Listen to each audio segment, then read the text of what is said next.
everyone to the Forts Pro League, where today we're going to be casting some brand new matches for you guys. That's right, you've got it here live and straight to your wireless devices.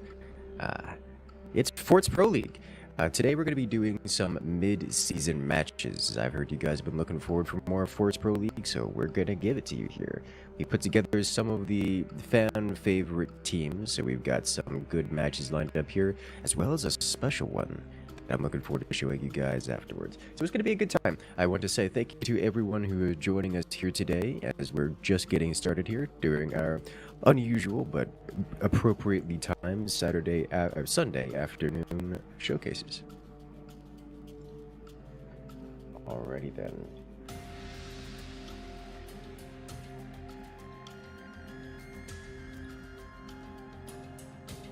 It looks like we're getting set up here, so I want to say thank you to everyone for joining us. As today we are joined by, we have 42 scientists who's behind the scenes things here. Yes. Though I suspect, I believe 42 said that you're going to be a little bit quieter today than usual?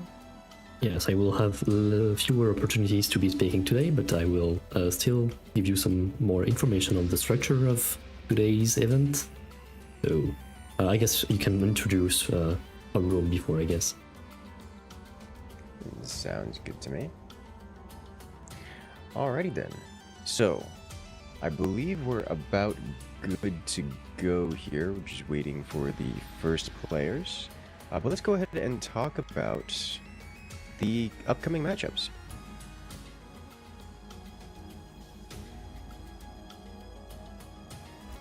Right. We also have... Go ahead. Oh, yeah. I mean, whatever order you prefer.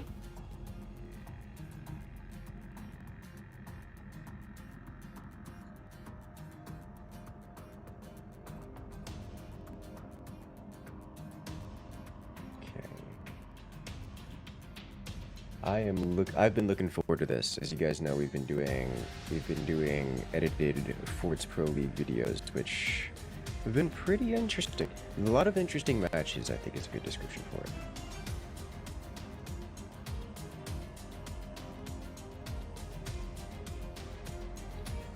We've had some.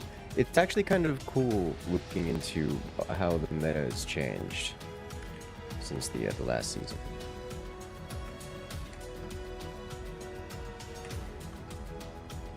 Yeah, I've had a lot of balance patches recently. Yes.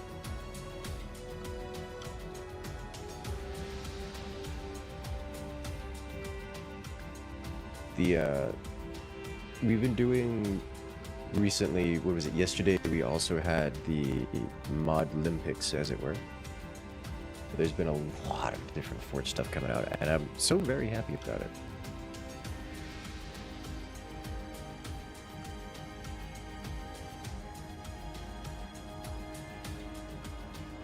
I apologize, I'm trying to dodge someone's chainsaw next door right now.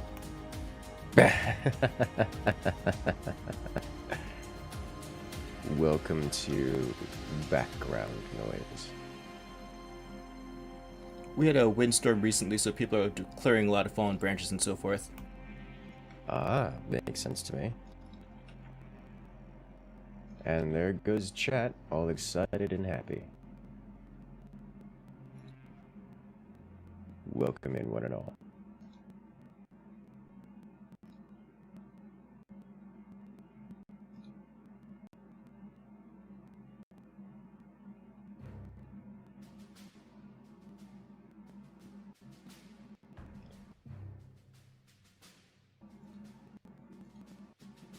All right, 1 second while we get set up. Right, I guess I will just fill in with the following matchups. So, we have 4 matches going today. First one is going to be Aran United versus let me check. I'm already losing my mind. Versus Gonna Touch You. So that would be Alicio and Hopser versus Butterdog and Rabjik. Next up, we will have... I need to check my schedule. we will have gold, gold, gold versus row. So a bunch of German teams. That should be quite interesting. Then we will have hyper, hyper versus Krubis returns. And we will see Ethan play for, like, since a small while. Ethan has disappeared a bit, but he's now back. And the last one Did we will say be a Ethan replay live? cast. Yes, Ethan live, correctly. It has been a while, but Ethan will be playing today. And last I one am will be into that. Fish is Fish versus This is Forts, which will be cast from a replay. And I have basically been, like, harassed by Taichu to cast this one, because apparently it's extremely good. So, right, I guess we can check the pick and bans for the first match.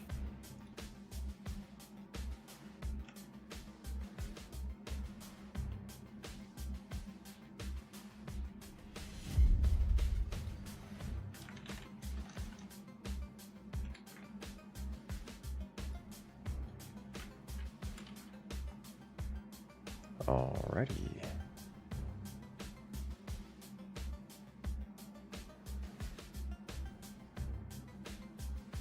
Looks like the teams are here.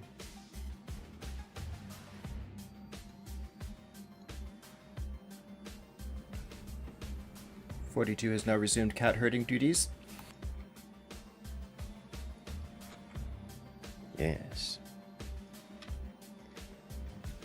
They're all stream snipers, every one of them.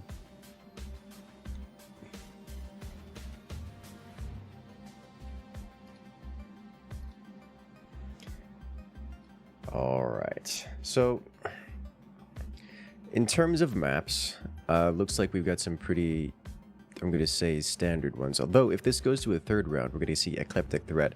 You know, earlier on, Eclectic Threat was just like, was banned just categorically across the board. I think it was because it was too new, but I also suspect people have tried it out a few times and discovered that it's actually a pretty okay map. So now it's being left over compared to maps like Wingman or Snow Leopards. So you don't think I it's guess because they people only- are traumatized by snow leopards falling on each other? Right, yes. I think so. I think that's probably it. And also, I guess they just needed some build orders for the new forts layouts for the Eclectic Threat and Heavy Rain. That too. It does actually take a while to practice the build orders to make it feel comfortable. Pro players without muscle memory? Exactly.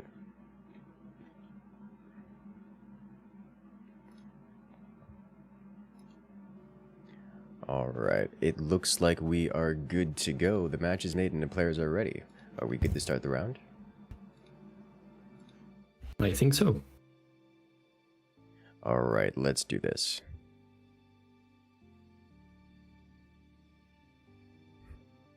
You have a commentary from chat. You're glad the Forts Pro League is not dominated by Germany at all. The world may never know. Only like 3/4 of the teams today are German, so yeah. Yes, only 3/4 of the teams today. Good lord, I do enjoy my Germans. There was some French resistance earlier. Yeah. It was. We actually had the last Forts Pro League video had plenty of French resistance. Actually, they tried. Let's see. We also have Salzwerk and Baumstände, POVs.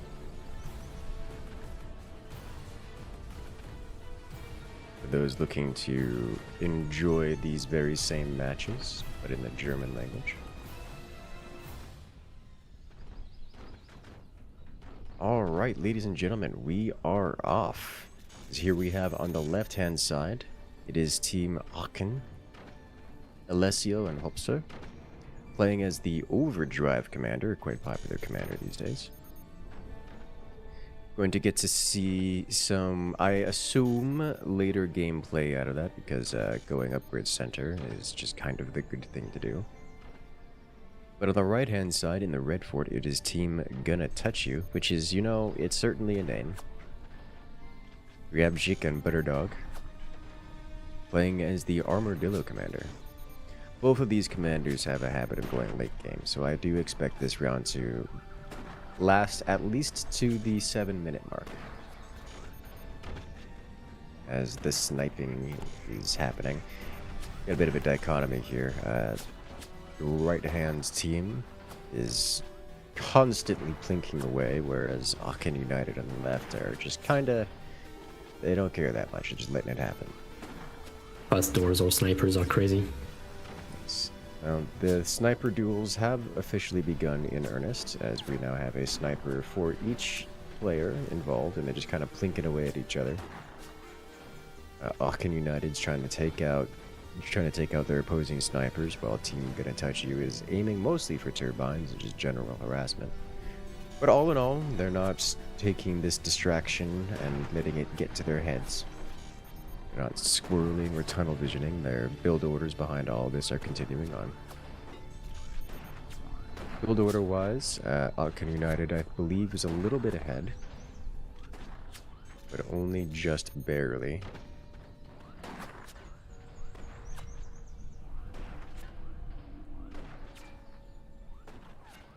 It's worth noting that we do see upgrade centers for everyone involved, which is not surprising, but for Team Gonna Touch You, that means that they have the option to suddenly switch into aggressive play, which I was wondering if Butterdog was going to go that route, but no, it looks like both players for Team Gonna Touch You are going laser beams.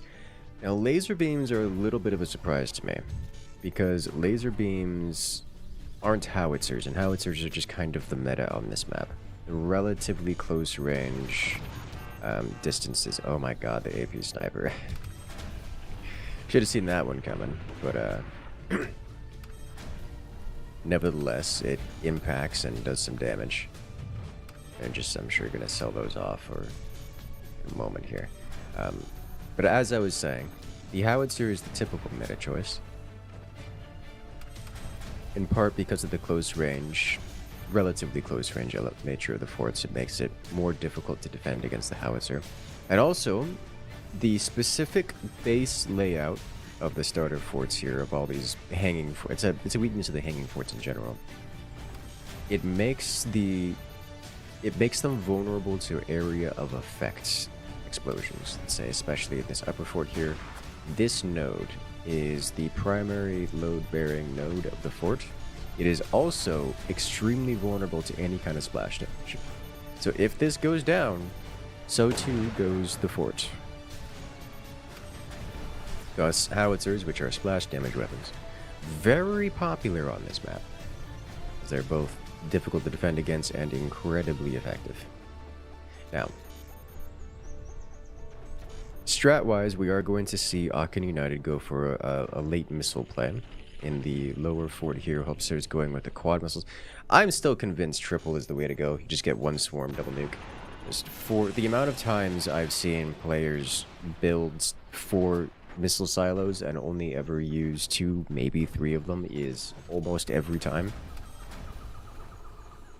It's just so atrociously expensive to run 4 missile silos. And it's impractical on a map like this. Whereas on the other side, on the right-hand side, Team Gonna Touch You, it's just lasers. Which is a surprise to me. I didn't expect just lasers out of them, but you know what? Here we are. Lasers are notoriously effective on these hanging maps, just because lasers are good at slicing, and if you can slice through the background bracing, you can cause a collapse. But also, you typically reserve that kind of slice effect for larger maps where you can get the precision impacts, the precision cut. It's the quick decapitation, especially on a map like Snow Leopards, which is not this map, where the forts are dangling over each other, where the first one can fall upon the second. You know, you just slice the top off of one and it falls onto the other. It's very good. Less, I'm gonna say optimal here, but hey, you know, lasers are still lasers, and we've seen them be exceedingly effective throughout the FPL.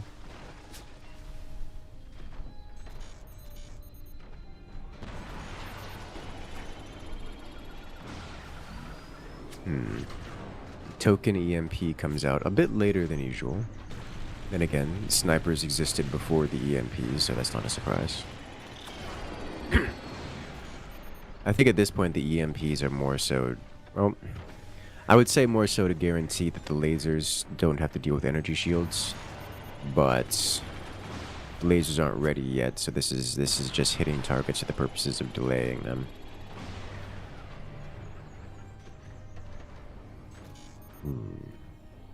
Could you talk a bit about what you see between people using lasers versus cannons ever since the firing costs were changed?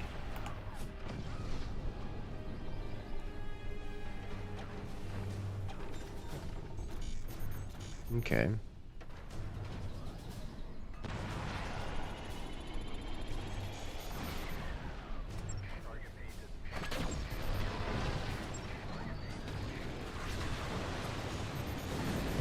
We have the first launch.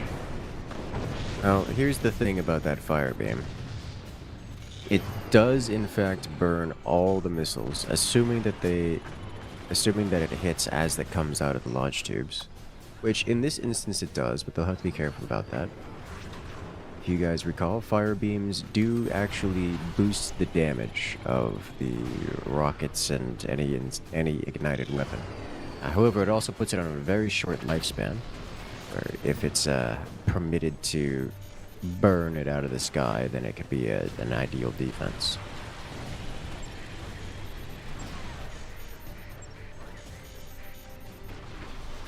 There we go, quad launch.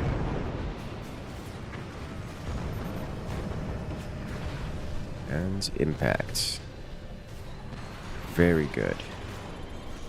Very, very good.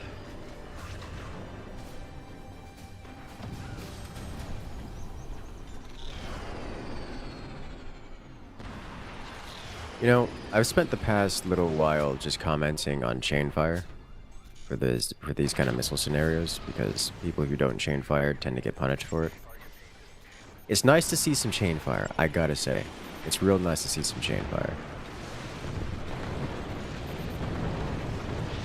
Looks like the fire beam is not quite enough. It does help, but the swarm missiles make it through unbeamed, and one of the nukes is beamed too late in its launch pad in its launch trajectory, so it impacts while igniting, causing extra damage to Ravjik.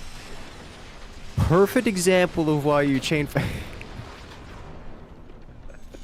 I feel like I'm just in some like a pro chain fire activist group, constantly mentioning it.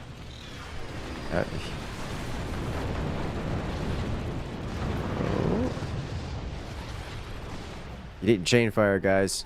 It got burned out of the sky by the fire beam. Oh no. Yeah, so the fire beams are mostly defensive overall at this point. The plasmas are just kind of failing to do anything to each other, but partially due to lack of plasma beams, partially due to energy shields all over the place. Butterdog is indeed going for the swarm missile strat, or the portal missile strat, just like Hopster, so we have some very similar builds across the way. Despite the chain fire, those nukes don't make it across. But buzzsaws plus plasma beams do actually cut pretty deep. It is almost time for Butterdog to unleash his missiles. Oh, that's big. The EMP lands, shuts down the energy shields, and he loses every single one of his mines. That's not the world you want to live in. Not if you're Alessio here.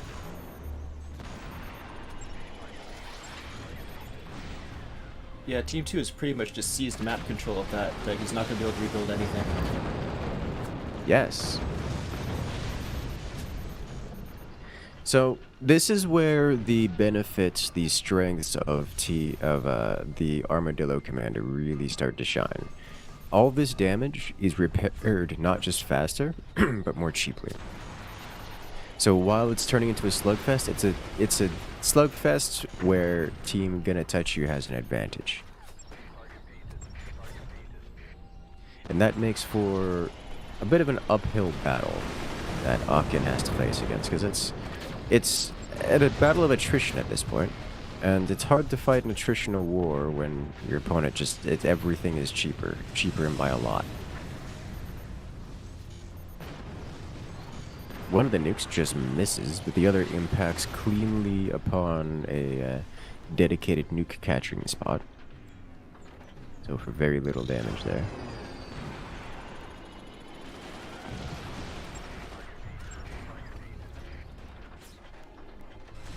And here we go again.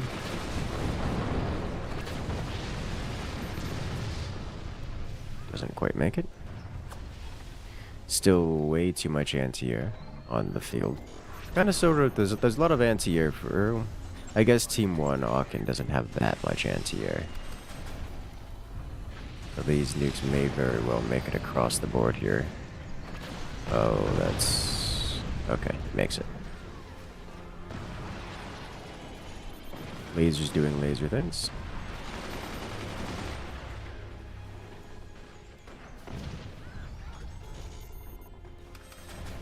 These EMPs, with this many lasers on the board, the EMPs are an existential threat to the survival of every team here.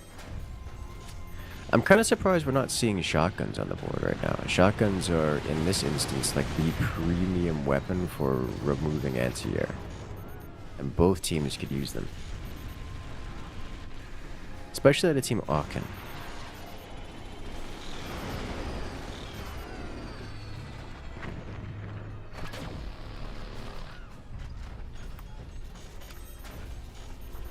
Oh dear. Ryabjik's missiles are about halfway completed. Looks like he may get those online without losing too much. We are truly going into the late game here, where everyone's getting missile launchers.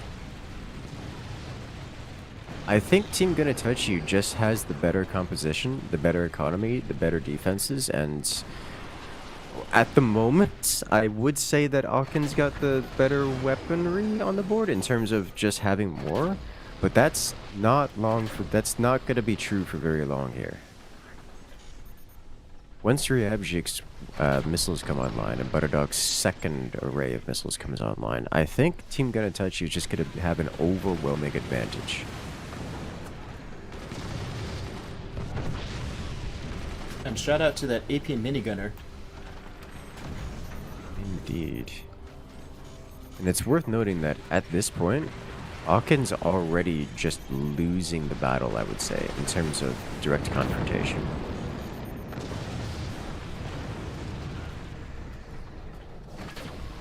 Like, Team Akin's just taking more damage. Butterdog and Ryabjik they're just pulling them apart.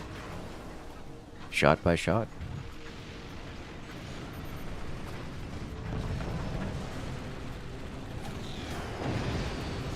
Akin's losing on the anti-air front, losing on the map control fronts, and they're taking hits. And there goes another plasma. Alessio just loses a plasma in the laser duel. Now Ryabjik's launching his nukes for the first time. Alessio manages to defend against it, but that's a really bad sign. Just the fact that he has to is a sign of the times. I suspect Team Akin here is going to fall apart rapidly. Now, I say that, but Team Akin here, they still have fully operational bases. Their eco is online, they've got the energy, they've got the weapons. At any points in time, Akin has the ability to deal crippling, potentially game-winning amounts of damage to Team Gonna Touch You. The only thing stopping it is that their opponents are fighting back, and they're fighting back really... Oh, big hit. Rabjik takes some internal damage through a door snipe. But in reply, Hopsar just takes double nukes straight to his front. His portals are shut down. He's gonna have to take a minute to fire his weapons again. Rabjik launching once more.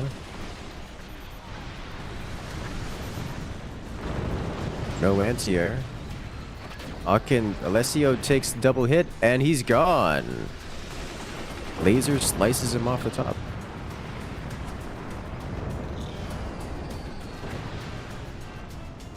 Butterdog, however, takes a nasty hit.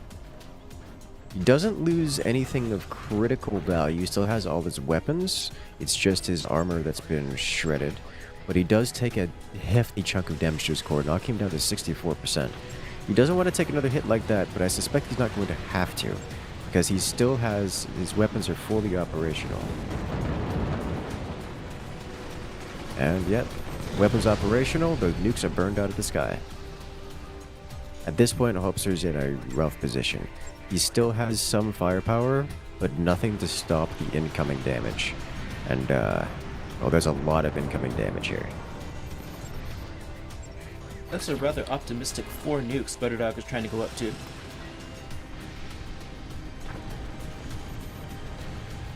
it comes. Massive damage. What's going to be the final hit here? Burns to the ground, and the snipers are coming for him. Death by sniper. Rabjik gets the killing blow. And there we have it. Round 1 goes to Team Get a Toucher.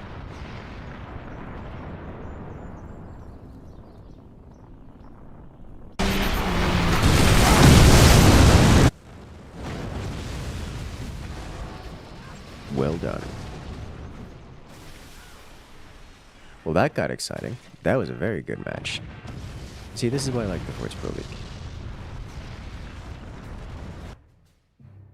So many good games for the fans. I had to go through the replay to double check, but on Gonna Touch You, nobody floated any metal until 10 minutes had gone by. Oof. That's, Yeah, I noticed that Team Aran United had a bit of an issue with resource management. And they were taking way too many 57. shots. Okay, well, I mean, that'll do it. That's a good way to keep the advantage over your opponents. Just spend all of your money.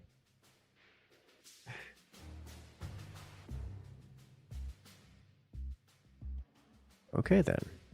Well, good job, Team Gonna Touch You, winning the first round in this best of 3.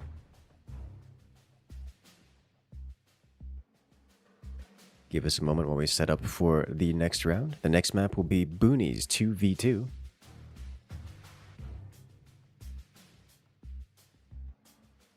A good time.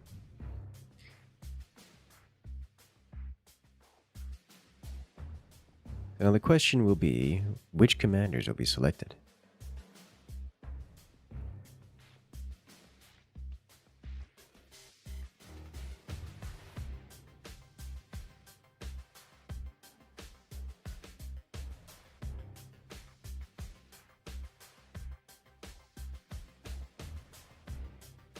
We have some mild metagaming.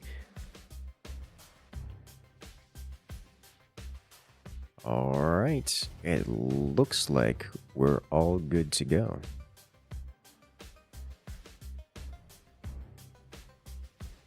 The players are ready, the match is made. Let's jump into this one. Round 2 in this best of 3.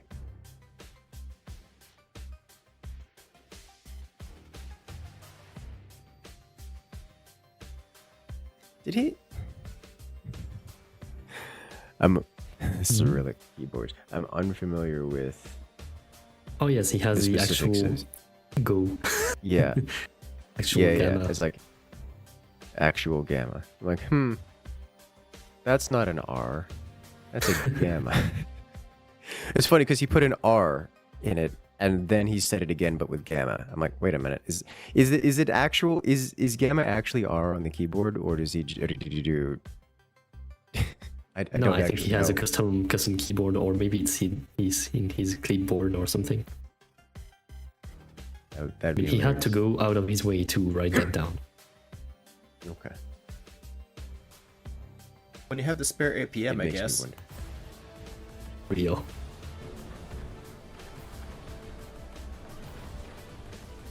All right. Now we're off to round 2, and it's a mirror match. You see that here, boys? Moonshine on moonshine violence. So here we have on the left-hand side, it is Team Gonna Touch Ya. Oterdog and Ryabjik, an incredibly impressive showing in the last round. They're facing off against their opponents on the right-hand side. It's Aachen United. The mind games. They're not stopping. But here we have it's a Moonshine mirror match. Now, I'm a big fan of Moonshine. Moonshine Commander, it's big. It's got a couple notable gimmicks. I don't know if gimmick's the right word.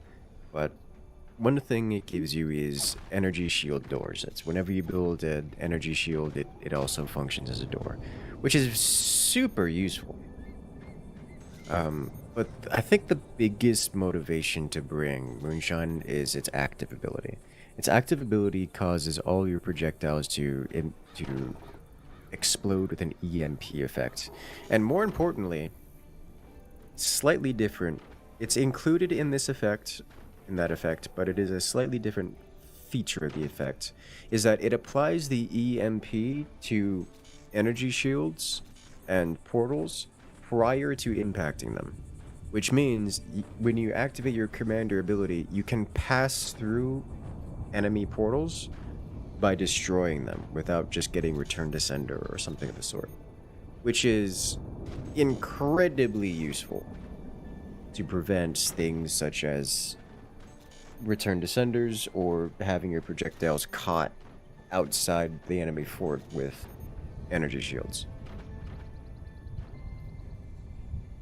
That is, in my opinion, the strongest elements of Moonshine. That said, the EMP effect itself is pretty good. You can do things like 20 millimeters just as scatter fire, making it quite an effective option to just completely shut down your opponent and just delay them across the board. Curious that we're seeing laser beams out of Team Gonna Touch Ya here. I didn't really expect the laser placement. Typically, Moonshine works best with cannons because big AoE area of effects, EMPs.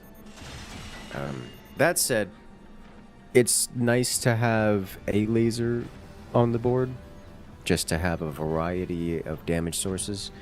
So a mixed unit composition of lasers and cannons is typically the strongest, unless you're doing something super niche with your commander choice and strategies. Like, I don't know, Rocket Rush or something of the sort. But I'm truly surprised to see both players on Team Gonna Touch You going for laser weaponry. That's completely unexpected to me.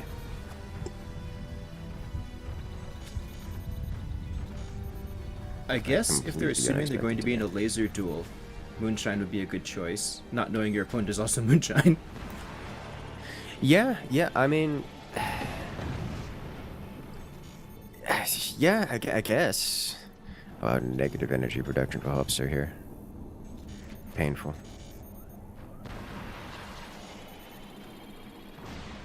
The thing about Moonshine and lasers, the ability to provide EMP consistently with weapons like cannons, it makes lasers very effective because you can just consistently shut down energy shields.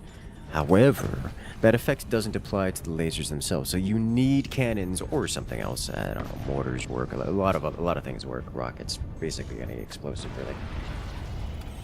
that you still need not lasers in order to get the advantage, in order to apply the advantage to the lasers. So I would typically expect something like what Aran is doing. You have one player go lasers, one player go cannons. You know, the cannon player EMPs things, and the laser player takes advantage of it.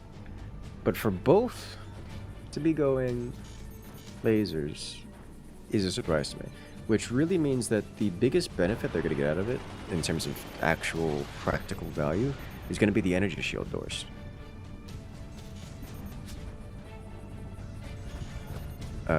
Which are all fine and dandy, but really only actually good against other lasers, which is only half the enemy team.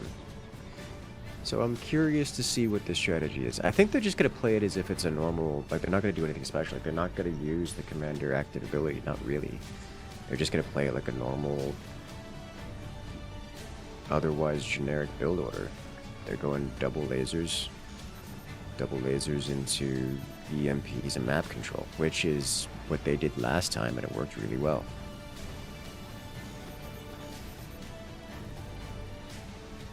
I think they're just going to do the same thing again, and I suspect it's, looking at the progress of the forts, I think it's going to work out well for them. The biggest threat on the board for Team Gunitachi is Hopser in the bottom fort, because he's getting these 20 mils set up. First laser, first deflection. Alessio has pretty dense coverage with the energy shields. Oof, shot from on high. It's worth noting that 20 millimeters are typically, are normally deflected by energy shields.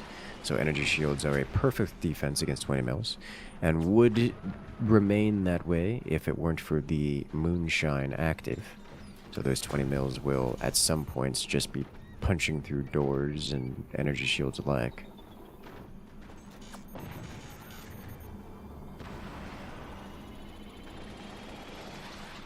Not nearly enough anti-air out of Team Aran. The EMP makes it across and shuts down some important shields.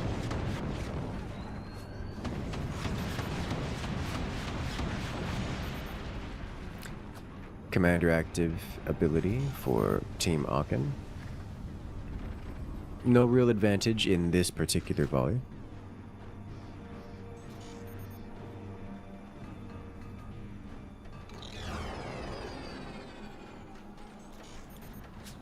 I just have to say, it hurts my soul to see Moonshine not have at least one cannon. I know. It is what it, hey, at least there's a howitzer on the board now, yeah? And a lot more anti-air out of Team Aran. Shuts down the EMP pretty hard, which is good. Hopser doesn't have nearly enough anti-air. Like, I understand that at the moment, Team Aran has enough anti-air, but only one player has it, which is going to be a problem. Potentially a problem. Ooh. Some beautiful laser beams out of both players. Some near base crunching. Alessio loses a foundation piece to crunching base, whereas Butterdog doesn't lose it, but has to remetal and strengthen his foundations to prevent collapse. So everyone's getting a little bit extra stability tech to keep things intact.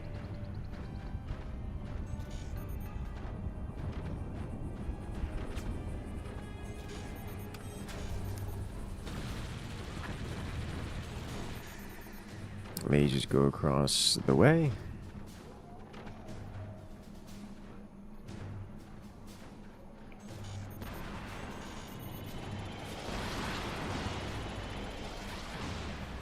Uh-oh. Energy shield doors are shut down, leaving Aran United's weapons completely exposed. And that's why you need your anti-air to stop that from happening. And now it's just a feeding frenzy. Massive damage. Hopser loses just about everything. All of his weapons are gone. His tech is being reconstructed. He loses mines. It's rough. it's real rough.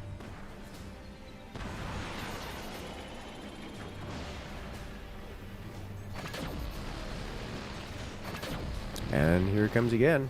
Another mine destroyed.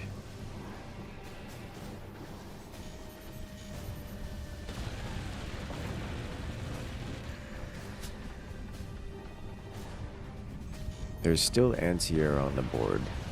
Alessio is likely safe from the EMP, so these energy shield doors will remain intact for the moment. But without Hopser and his cannons, I suspect Aachen United is going to be in a rough position here. Their own EMP makes it. Oh, but he runs out of power. Oh, that hurts so much. Could have eliminated both of those. And he gets it anyways. Well done.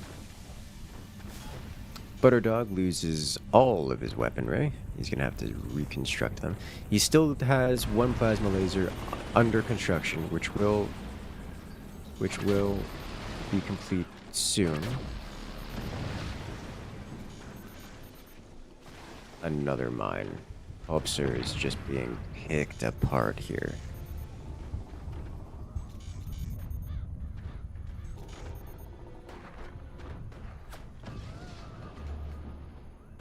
And here comes the sniper fire. Team Gunatachi looking to remove some of that anti-air, hoping to clear the skies and let the EMP through. If an EMP can get through, everyone's relying so heavily on energy shields that if an EMP gets through, massive damage can follow.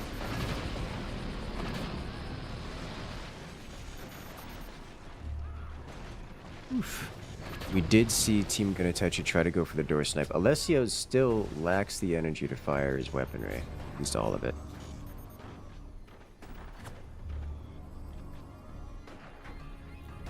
Rabzik's wind farm looks a little vulnerable too. I mean, basically any port will be vulnerable to 4 laser fires. Oh, she should do the same thing again. More mines. Every single... Hopser is failing to defend his mines. He's down to 0 mines in his primary. All he has is his expansion mine. So he has 2 mines left. In his lower fort. In the lower element of his fort. Ooh, door snipe. Butterdog door snipes one of Alessio's lasers, knocking out one of them. Alessio's just got 3 more plasmas. That's a lot. It really is a lot. Okay.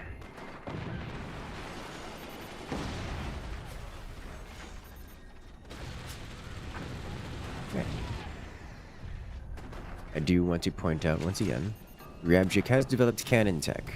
So we see a standard cannon on the board, which means consistent EMP and also cannon with its splash damage should provide a wonderful follow-up or wonderful opening volley. Those laser follow-ups.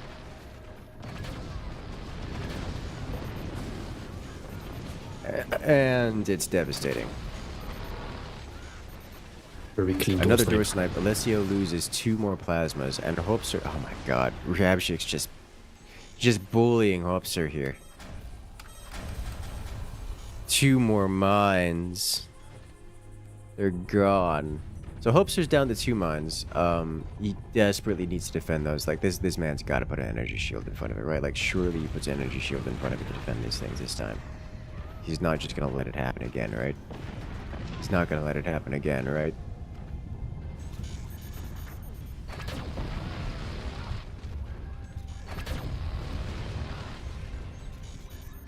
Oof. The scary part here, Hopser's 4 lungs are blinking. He's been deformed to such an extreme degree.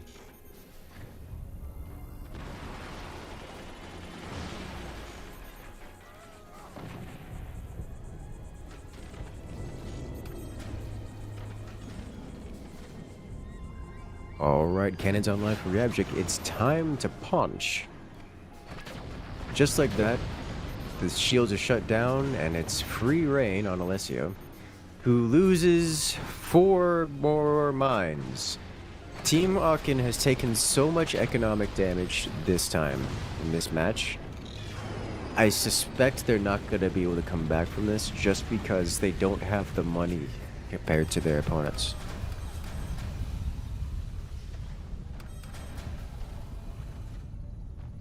They're being picked apart. Their minerals are being destroyed.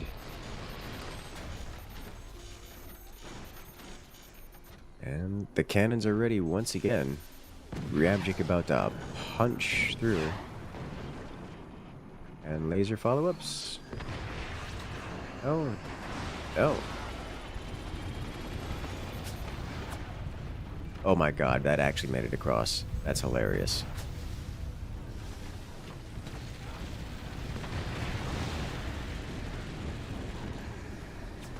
Just want to point out, Rabjik just double fired his snipers and hit both rockets out of the launch tubes with that, which is hilarious to me. Alright, Humster's about to get punched again. Massive damage. Secondary explosions, and he's gone.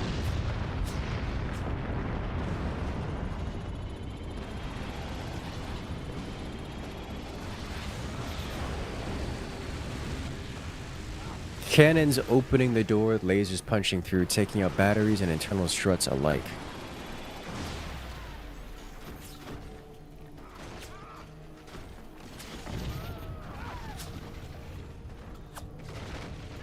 Yeah. This is a defeat in detail scenario. That sniper just broke a metal door. That sniper just broke a metal door.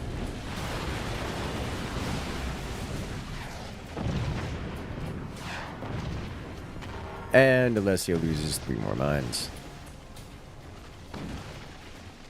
It's all coming crumbling down. That moment when Alessio has negative metal income. He's completely broke.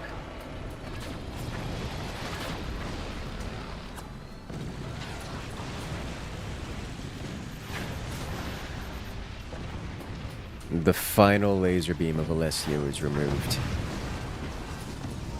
Massive damage. The core is exposed.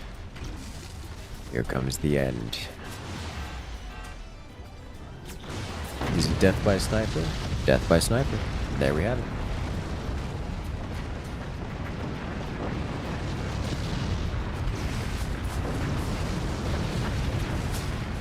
Team Gonna Touch You wins it 2-0.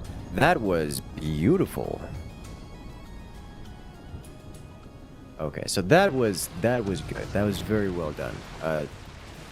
I loved the back and forth, but it was clear here Team Gonna Touch You was the stronger team, and oh boy did they show it.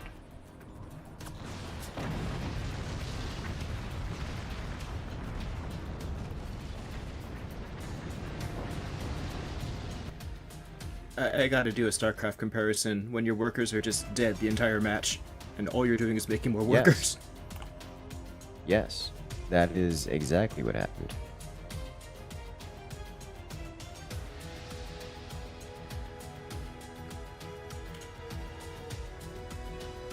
Alright then, we are going to get set up for the next match overview. Neat. Okay, so we have 2-0.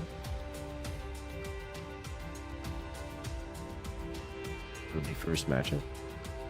Why don't I go ahead? 42. Why don't you go ahead and tell us about the next matchup? Or Romero, why don't you go ahead and tell us about the next matchup here? Well, unfortunately, I will be doing the same thing as you, which means to ask 42. Okay, so next match. Right, next match we have Gold versus Row. So Gold is Julian and Niels, if I remember correctly. And Row is der Preisvergleicher. And who is the other one? It is Klauales. Yes, that should be Klauales. So yeah, it should be quite interesting. Again, German teams. They take over. They win. Though to be fair, Rabjik is coming to claim and knock them all out.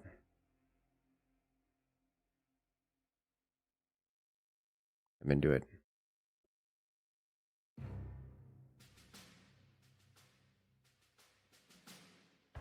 I do like that. I do like that description. They spent the whole time just rebuilding workers instead of progress. It's so painful. Dude, it is the worst way to go. Death by mineral depletion. And that howitzer that got lost from the one EMP that made it through early on, that howitzer was like 20 seconds away at most. Yes, and it was the one thing I was expecting that they would have going for them. Team Aachen, like they needed that howitzer. It was not losing that howitzer lost them the game.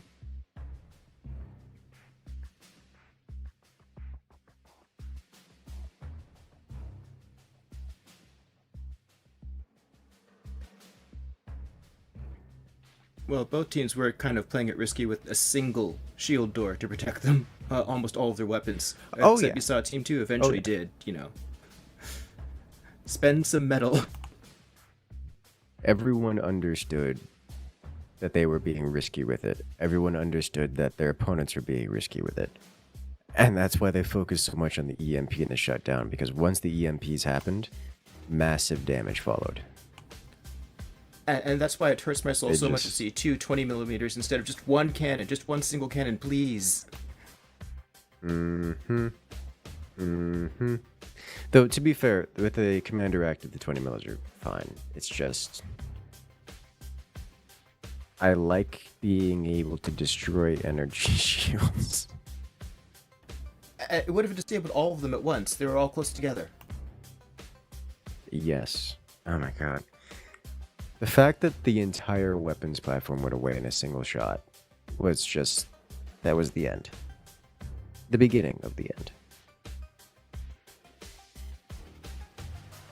They would have needed to get similar damage in order to come back from that.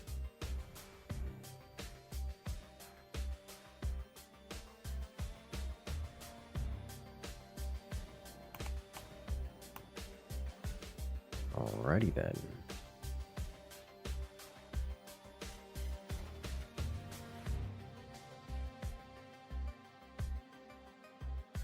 We're almost set up for the next round.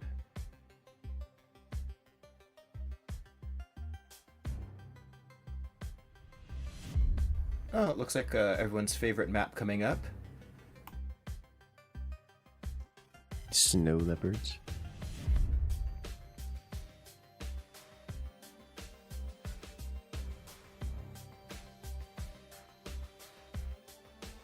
We have Phantom Band again. No one likes it. Snow Leopards will be the first match. Stalactites the second. And what do we have for the decider? Decider match is Caverns. Neat.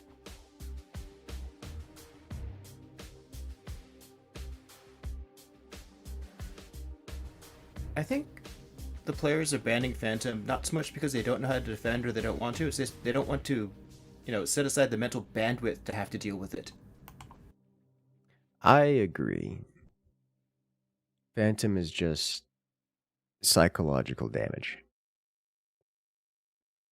It's the embodiment of psychological damage.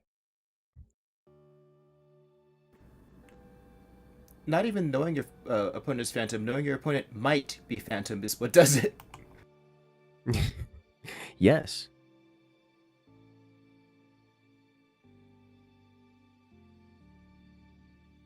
I wonder what's worse. Your opponent being Phantom and having to deal with the consequences of your opponent being Phantom, or having to deal with the mental overload of your opponent might be Phantom. Well, I think it's easy to outthink yourself. You see something weird, and now you're suddenly like trying to come up with some brilliant conclusion and assumption about what this new Phantom strategy is, as opposed to, oh yeah, my opponent screwed up their build order. Yes.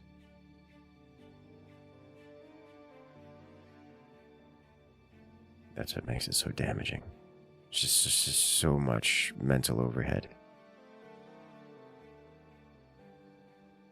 Alright, looks like we're good to go. Alright. Ladies and gentlemen, the match is made, the players are ready. Let's jump into the action.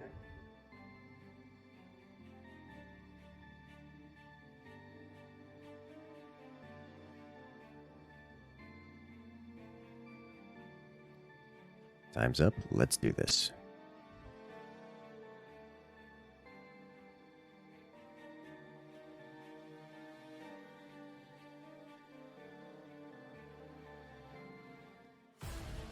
And we're off to round one in this best of three. Right here we have on the left hand side. It's a spook. We have the spook commander, Clow and Benzine, are facing off against their opponents. On the right hand side on the red, it is Nils and Woody. Team Gold, Gold, Gold playing as the Moonshine commander. So we did see some pretty good showing of Moonshine in the previous round. We'll see some more Moonshine this time. But this time it's not a mirror match. This time it's Spook on the left-hand side. So Benzine and Clow will be aware that they're against Moonshine because that's one of Spook's gimmicks. It tells you what your opponents are. So they don't have to wait for Gold, Gold, Gold to reveal that they're Moonshine. They will just already know.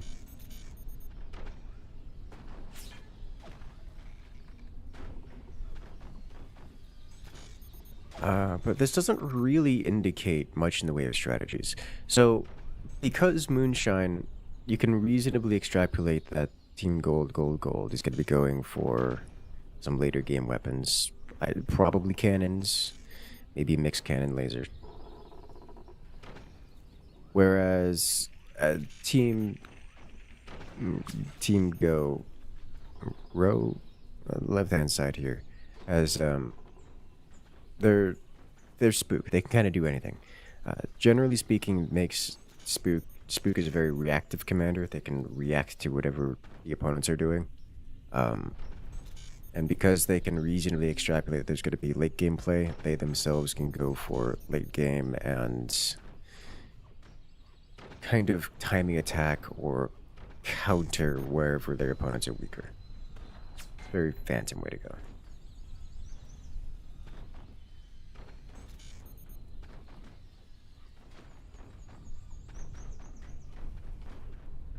So, I do have to wonder what the actual match is going to look like here. There's not much in the way of insight I can make from the commander choices or even the opening plays here. We do see an upgrade sensor for everyone, so I am going to expect to see late gameplay. The upgrade center is presumably just for economy rather than any kind of early game aggression. None of these forts here are built in a way that indicate early aggression, although we are seeing an upgraded sniper out of Woody. That's the top right base here. So we could see some potential core damage, some sniping of any exposed internals. Their opponents left-hand side have sold off anything the AP sniper can hit. So I don't expect any real damage here. Is that cross-braced? It is, so that's not hitting the core. So yeah, there's an AP sniper out of Woody in the top right here. But there's actually just nothing for it to attack, so it's just going to do nothing and then eventually get sold. And that's just how that's going to work. It looks like Niels didn't follow Vicro's back turbine tutorial.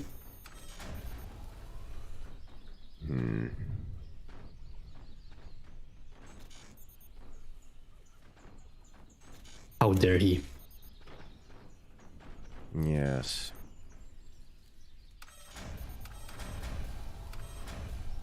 We do see an EMP out of Clow in the bottom left. There's no angle on the sniper to take it out, so that EMP will just do EMP things. I suspect not much in the way of damage, but the token EMP rarely does any real damage, so much as just annoy.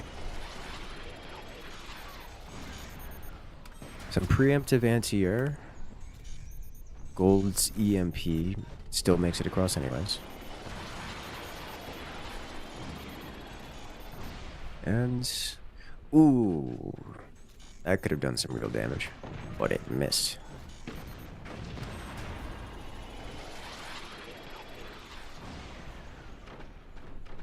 There we go.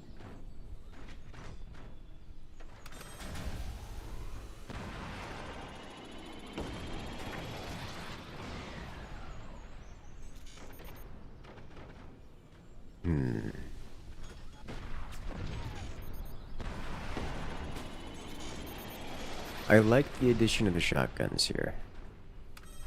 I mentioned it the last time, the shotguns would be extremely effective. But...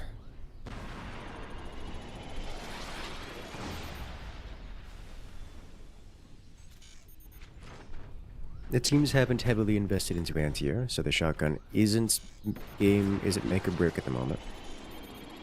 AP Sniper from Blue Team could be devastatingly effective if they find the enemy's weapons, but no, it has been sold off, so it's not here anymore.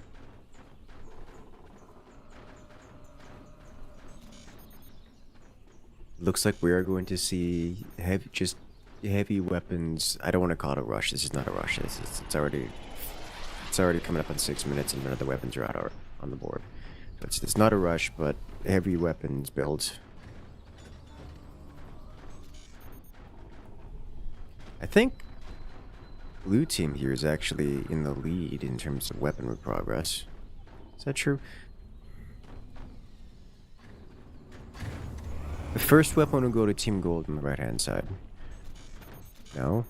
Oh, I'm wrong. Lower fort here. Clow will get it first. Clow will get it first, then Woody, then Dervencine, then Nils.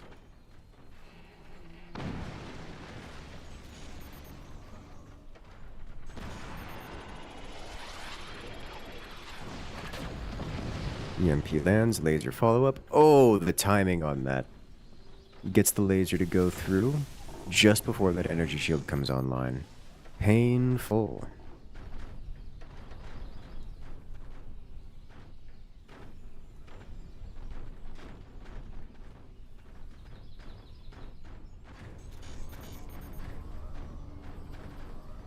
I have a question from chat earlier.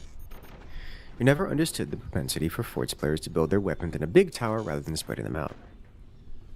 I do see that that we have some responses that are largely accurate.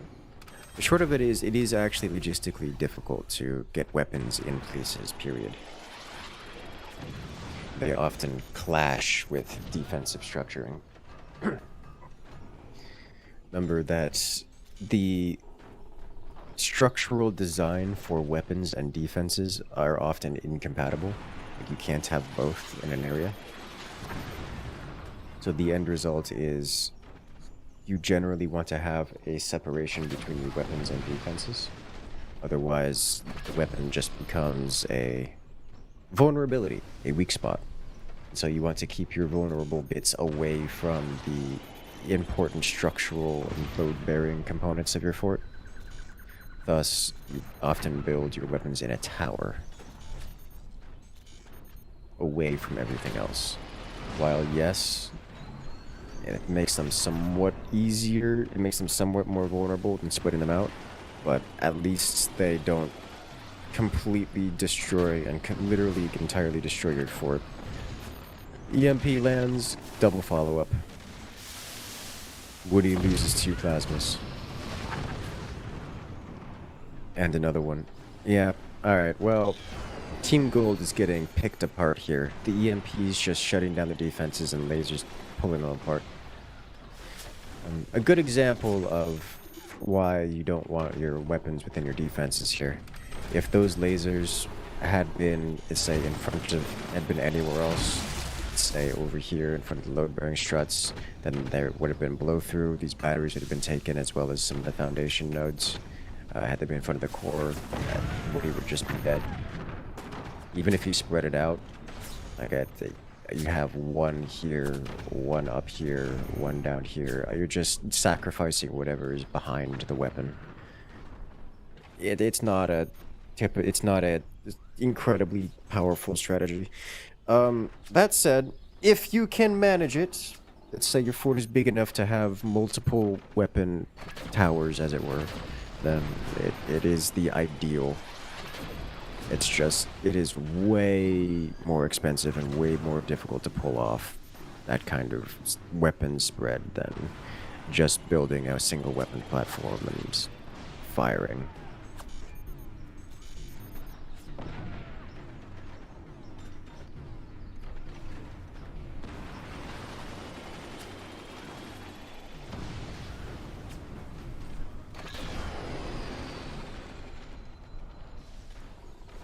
Yeah, at this point, we see Howitzer just about finishing up for Clout. So all of these laser weaponry that Team Go is, or Team Row is starting with, it's just going to be suddenly followed up by Howitzer, and Team Gold is unprepared for this, that's for sure. While they do have some anti-air on the board, mostly in response to the EMP, the Howitzers should just kind of make it across. And as we've seen before, Howitzers are a perfect weapon to soften up fort defenses before laser attacks.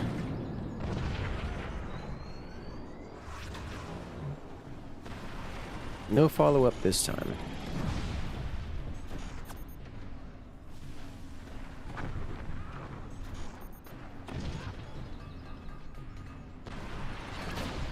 Another EMP launch. Ooh, devastating. Or sniping the EMP, you'd love to see it.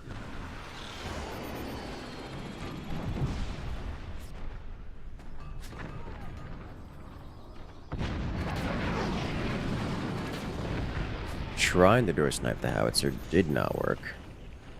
I do want to shout out this defense here for Clow. He's got the howitzer directly behind the plasma. The howitzer's just arcing up and over the plasma. The door snipes are brutal. Just both teams are going for door snipes, and they're hitting the doors. Some more effectively than others, and another door snipe, dude. It doesn't stop. The first to fire loses everything. This is where that howitzer is going to come in handy, because it has a misaligned door, as it were, so it cannot be door sniped from most angles.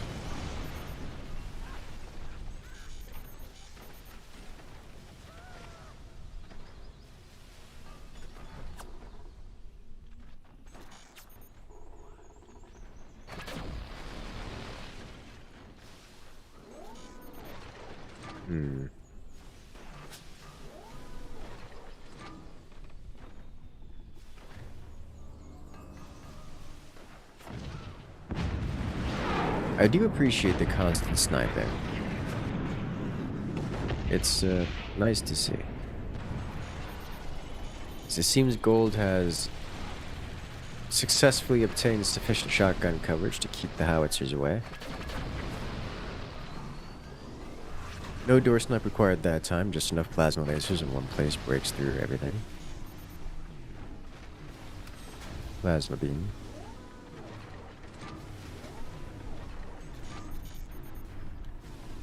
I think Gold's still in a rough spot. While they've been building anti-air, their opponents are building more weapons. Uh-oh, that's a lot of howitzer.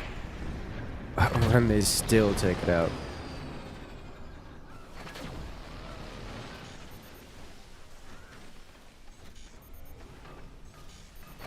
Okay.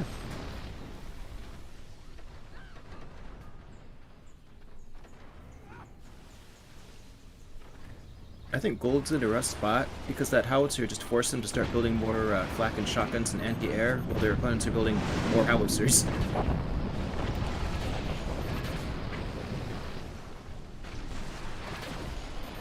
Well, that time it landed. That time it dealt some damage.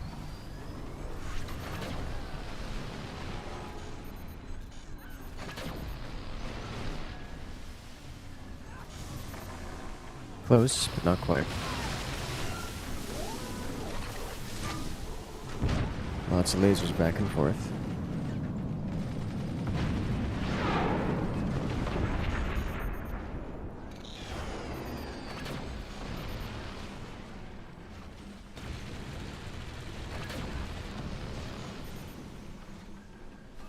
Death from below.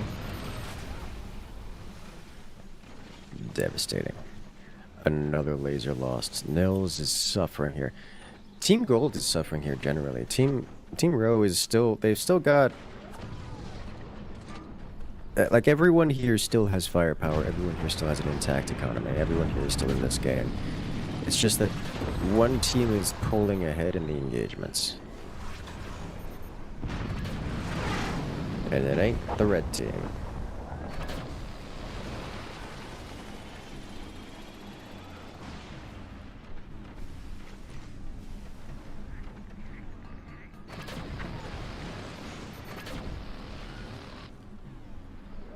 He almost gets to the economy. That's a big hit. That's a really big hit.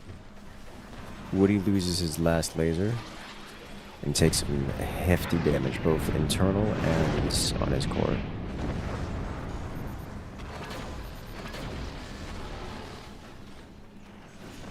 Almost a door snipe. So close.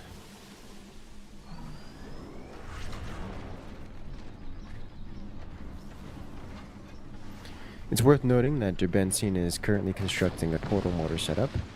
Not portal mortar, portal missile setup, portal nuke.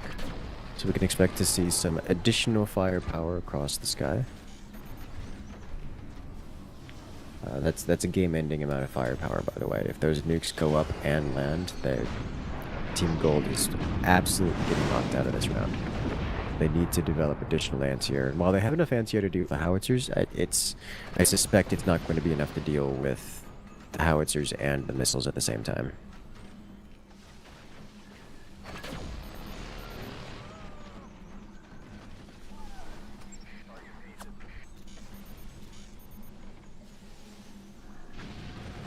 Alright, missile launched.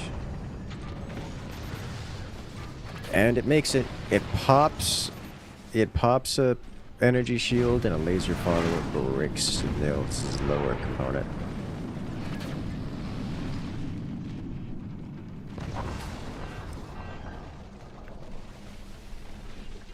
The weapon goes and takes out all the defenses around the core, except for the final layer, and it's not enough. Down he goes. God, the explosion from the plasma beam is so big and destructive. And the whole thing comes crumbling down. It is so satisfying to watch the forts crumble. Double nuke, core exposed, and cleaned up. Gold gets knocked out of round 1. Will they make a comeback in round 2? Let's go find out.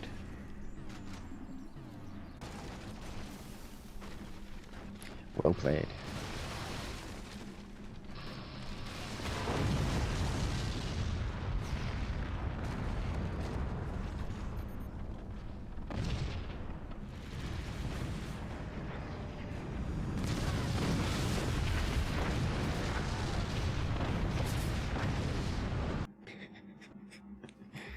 Why you like this 42? Why not? You know what? I like the way you think.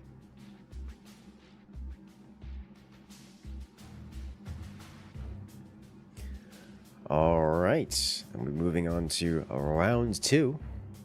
Looks like we've got Stalactites 2v2 coming up next.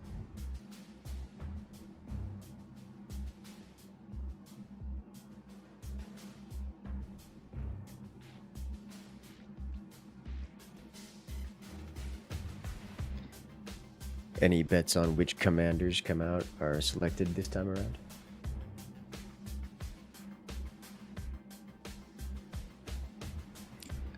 I'm gonna bet not Architect. Rip Woody, you missed.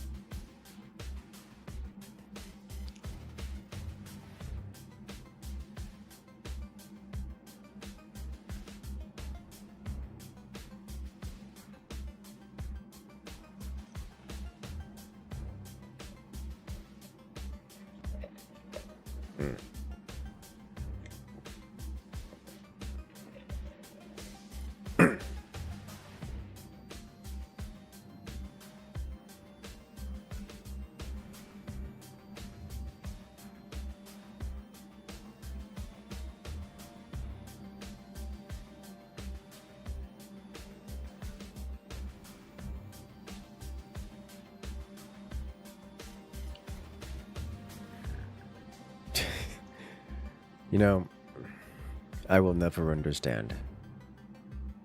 I can live with this. Row. Row. Then suddenly there's a gamma mixed in.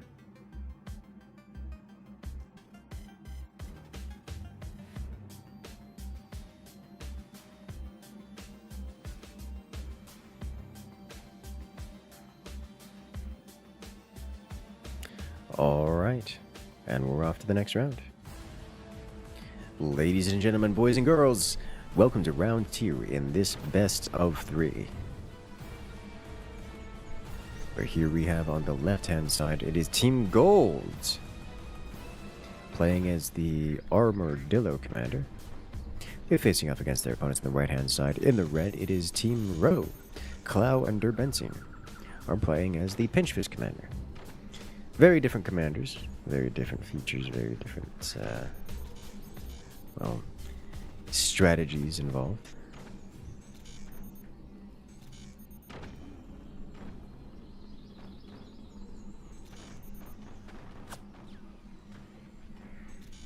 Gold is fighting this round to stay in the match, as this is a best of 3 and they're down 1. Their opponent's Row annihilated them in the previous round, so they'll be looking to close it out with match point.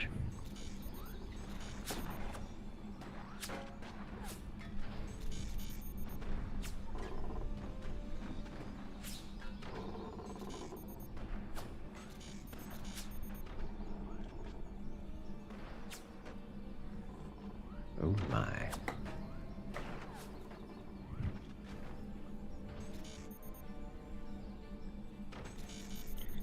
So traditionally, pinch fist strategies are very heavy weapons rush. They sell off everything in their early game to boost and fund their way to the quicker heavy weapons.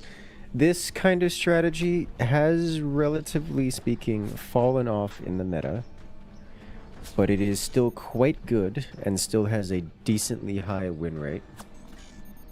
Actually, I forget, 42, do you that data? I know I'm asking for something that you definitely don't want to be spending time on right now. Sorry, what was the question? The win rate for Pinch Fist this season so far. Let me check.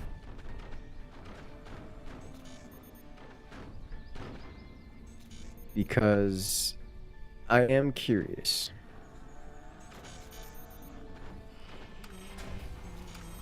The win rate for Pinch Fist so far is 57%. 57%. Okay, that's not terrible. That's not horribly imbalanced. Above average. I was gonna say because Pinch Fist is kind of the strategies of the weapons rushes have been less meta recently. I was curious what the win, because I know he's got a pretty decently high pick rate still, but I was curious what the win rates are at, and 57% is pretty alright. Now, in an unusual twist, we do see a rocket rush. I don't usually see rocket rushes out of gold, or not out of gold, out of Pinch Fist. That's just unusual.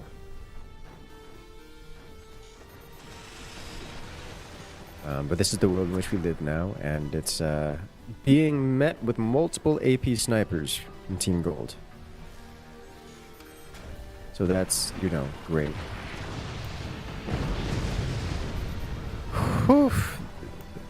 Oh boy, did they call it. Between the machine gunners, the anti-air,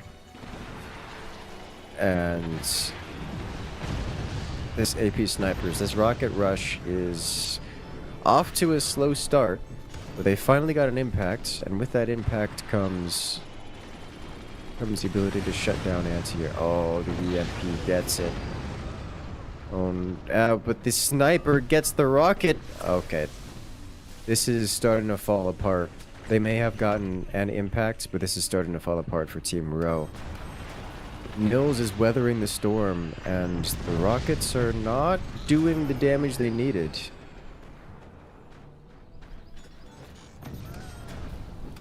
I noticed Benson went with a particularly greedy version. He sold his tier 1 tech, so they might just be going all in on that. Maybe. Clow is going early game aggression, forcing some defenses in response out of gold, whereas their Benzine is just straight laser rush. It's not even fire beam, plasma beam. It's just straight plasmas.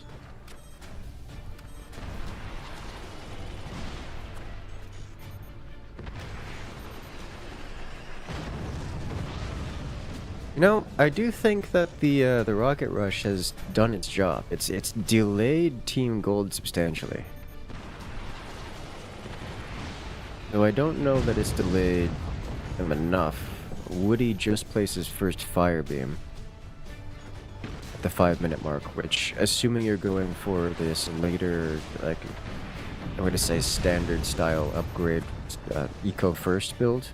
That's not even a late. That's not a late fire beam. That's an on-time fire beam. Maybe even a little early.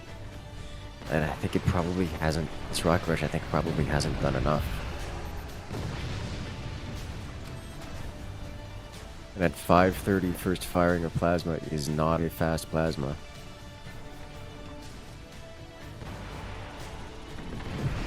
It's not a slow plasma, but it's not a fast plasma. Their Benzine desperately needs to deal game-ending amounts of damage to someone somewhere. And it's gonna have to be Nils.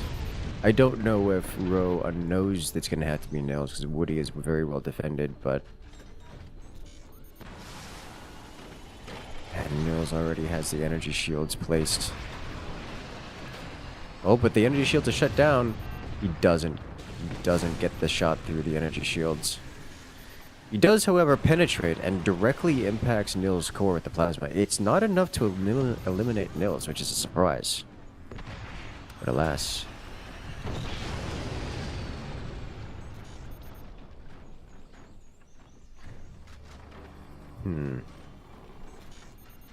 If I'm Nils right now, I am not feeling comfortable, though. I'm not assuming I'm in the lead as a result. I'm probably panicking a little. You know, absolutely. Nothing about Gold's position generally is comfortable. Which is at peak pinch fist activities, I must say. Gold is gonna have to face tank everything for several more minutes before they have a real chance of reclaiming substantial map control or any kind of advantage here. I'll go ahead and say that Team Gold has momentum, and that if they're able to keep things going in the way they are... Oh, ho, ho! Just barely digs through, but 3 plasmas in the same hole, and Nils goes down. And with Nils, so too goes, I believe, the rest of Gold's dreams of making a comeback here in this match. Gold does not have the firepower to properly come back in this. Those rockets are going to be devastating. I've said it before, and I'll say it again. Rockets are not... Oh my god, this man is already replacing all of his structure with sandbags, because he knows he's going to need it. And the fire beam goes down so quick. I prefer when they fill it with batteries instead of sandbags. More explosions. Oh, it hurts. It hurts so much. Okay, he's letting it happen. He knows he's been checkmated. Defeat comes for him. And it's gone.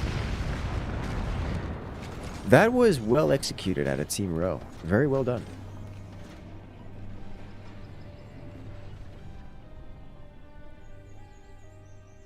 You know, I really thought that Gold was going to put up a bit, it's going to last longer than that. When I saw the AP snipers against the rockets early, I was like, oh yeah, they've got this. Like, this is going to shut down the rockets, and then it's going to put Pinch Fist at a disadvantage here. And they kind of sort of did, but Team Ro actually recovered quick enough to hold the line. But that was good. Very good showing.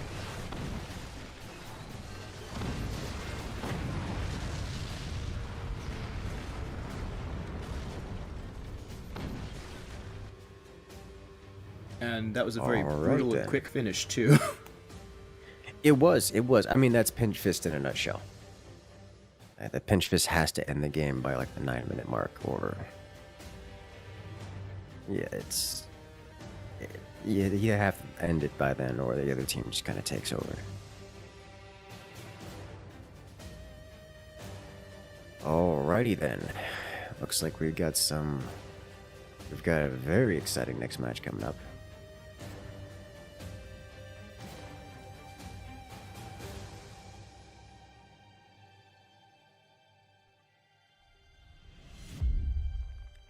Alright, so next up, we have the third match, showcasing with Eaton, one of your guys' favorites. Eaton himself.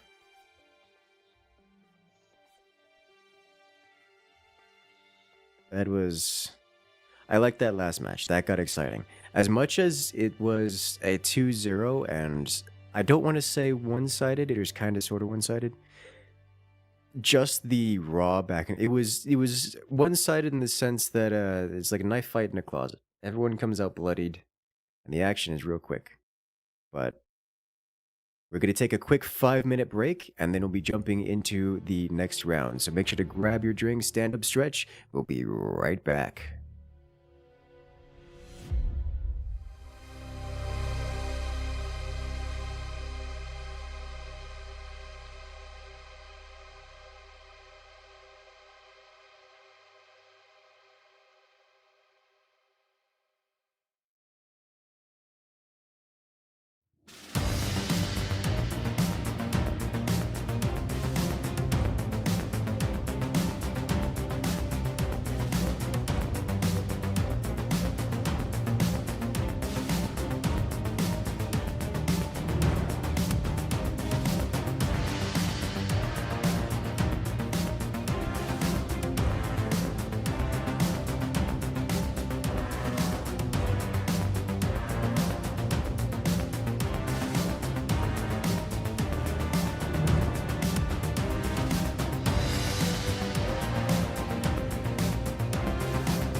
Ladies and gentlemen, welcome back. I hope you've got your snacks, got your drinks, got a refreshment, because we're about to get started here. Ladies and gentlemen, we're on to the third of 4 matchups here today, showcasing some of your guys' favorite players, including Eaton, Dami, Noah, and such. So I'm looking forward to catching up with this next round. Let's go ahead and check out the picks and bans.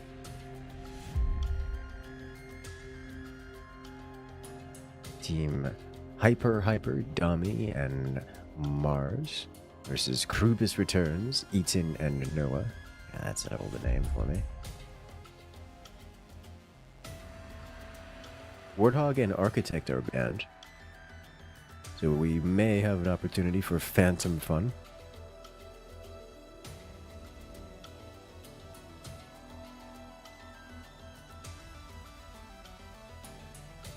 We'll be starting out on up and down, moving on to boonies.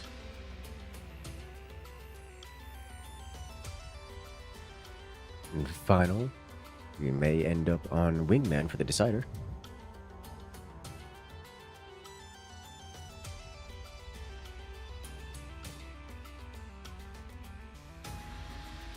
Alright then, I believe we're about ready to go here. So make sure to sit on down and enjoy, because this match will be starting momentarily. Team Hyper versus Krubis Returns on Up and Down 2v2.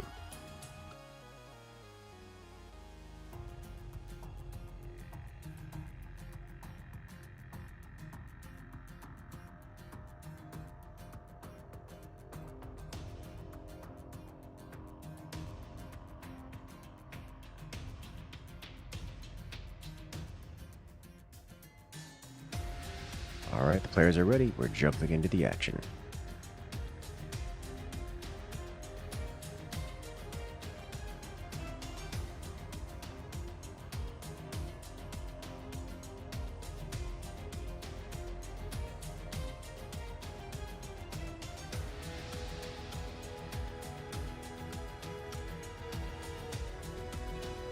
And we're off.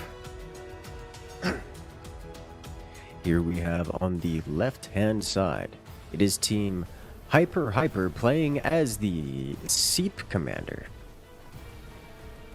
Oh my, we're gonna see some missiles and rockets, it would seem. Facing off against Team Krubis Returns on the right-hand side, Eaton and Noah are playing as the Pinch Fist Commander. Oh my, we're going with some Pinch Fist strats once again. Well, we're hot off the back of a Pinch Fist match, so we know more or less what to expect there. So I am curious to see what flavor, what varietal it will be. I'm hoping it's mortars. It's probably going to be cannons. I want mortars. On the other side, though, Hyper, they're going with the Seep Commander, and it looks like we're not going to see swarm missiles out of Dame here. So it will only be portal missiles out of them, which means they're going for a later game iteration of the Seep goodies.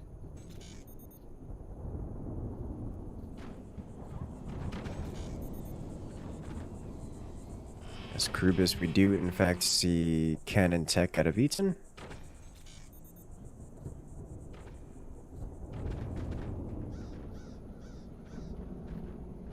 It will be cannons.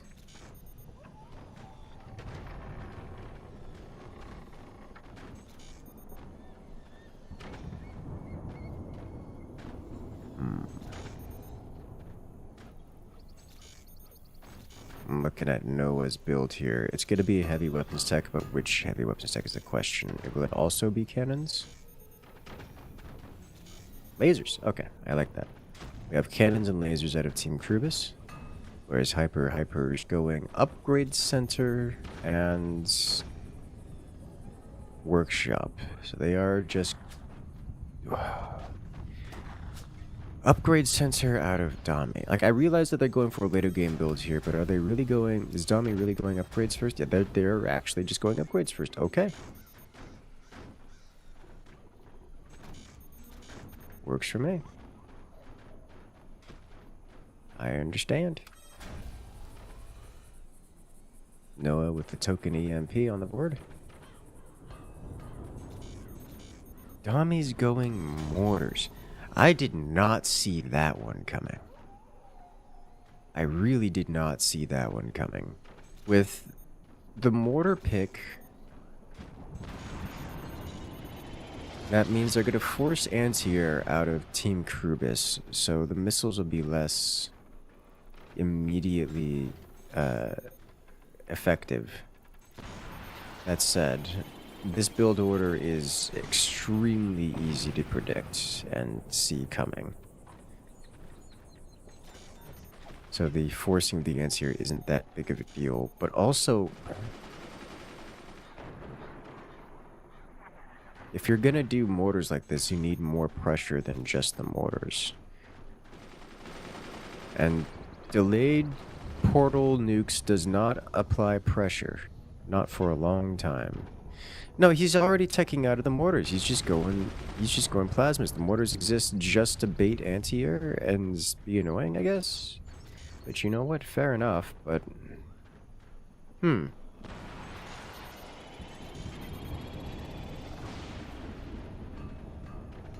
Okay.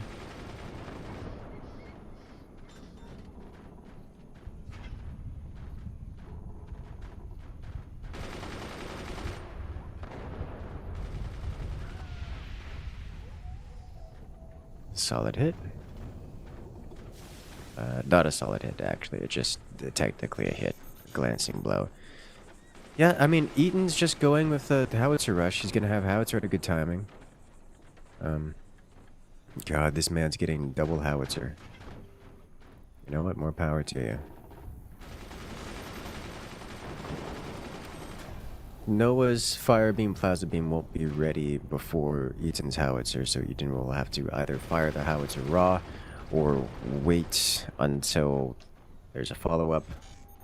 Looking at these bases, I would not be surprised if Eaton waits until there's a follow-up, because both these bases are thickly defended and quite capable of face-tanking a howitzer. So he's going to need a follow-up to deal real damage. I don't see a reason why you would want to reveal the howitzer prior to having the ability to deal damage with it.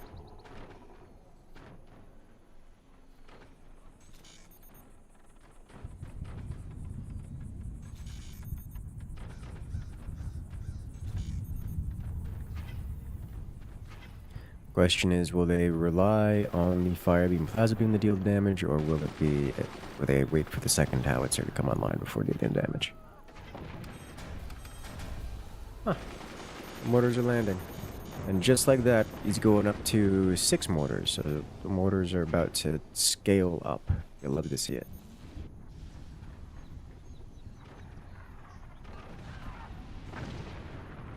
Those mortars are actually just landing and they're getting kills. Okay, well, good job. I approve.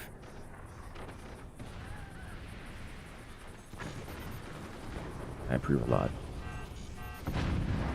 This man is about to eliminate Noah with the mortars. Noah, not like this. Noah, not like this. Oh, it gets another hit.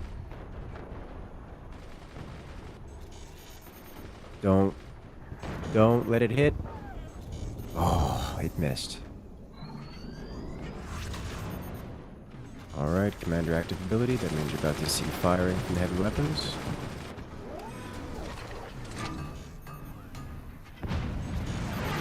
There's one. And second one. Howitzer doesn't quite land, and the fire beam, plasma beam don't align. That's a swing and a miss out of Team Krubis. They needed that. They needed that hit to do real damage, and they just didn't get it. That's not good for Team Krubis, and very good for Team Hyper. And just like that, Team Hyper is ready to retaliate. They have the energy. We're about to see some heavy damage output here. We have chain fire and heavy hits for both sides. Eaton's core down to 74%, takes a lot of damage in the process. Dami takes double howitzer, fire beam, and plasma beam to his fort. Gets some internal damage, loses some batteries and storage, but doesn't lose his weapons, and most of his his entirety of his economy is fine. He's gonna make it. He's gonna be okay. There's not enough anti-air still.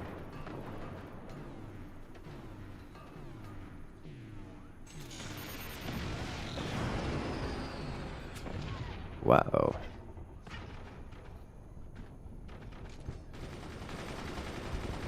Team Hyper going with the later game play, and they're getting away with it. Team Krubis has not been able to punish.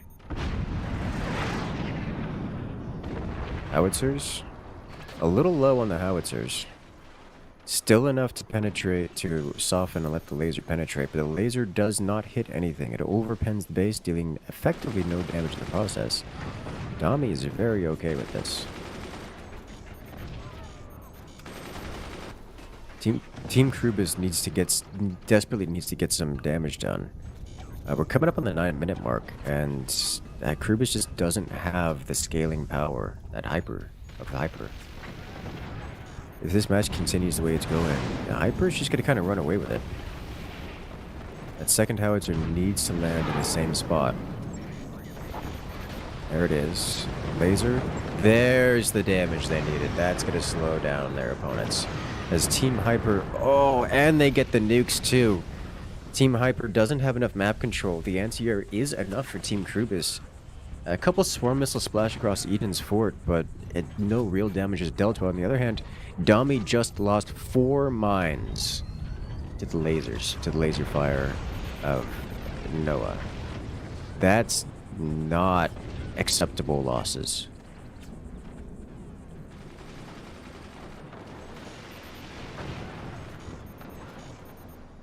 I do like the minigun play here for Hyper, because the miniguns are doing a good job of really starting to suppress Easton's anti-air. That's going to give Hyper some advantage in terms of getting actual damage dealt. And just like that, one of the nukes makes it. Eaton face tanks it. It's a hefty repair bill, but he will survive.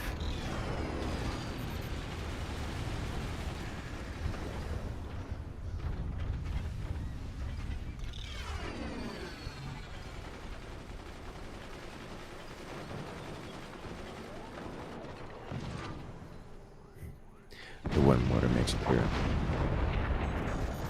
Oh, that hurts so much. Both howitzers getting taken out by a single minigun volley.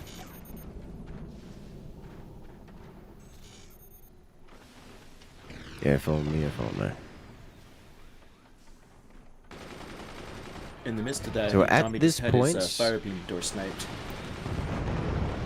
Yes, he did just use his fire beam. At this point, Eaton and Noah have received more core damage than Hyper. Dami is recovering his economy. He's still got some major power on the board. Oh, that was close. That shotgun just saved Dami here. Dami did not have the economy to tank those hits. It didn't have to. The shotgun cleared them out of the sky.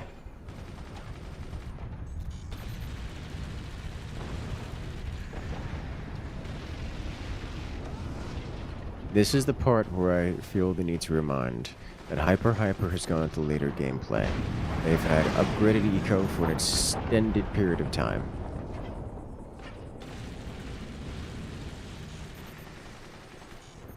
And they've been slowly adding in more and more things. All the while, Noah and Eaton, they're struggling out here. They don't have the same economic power.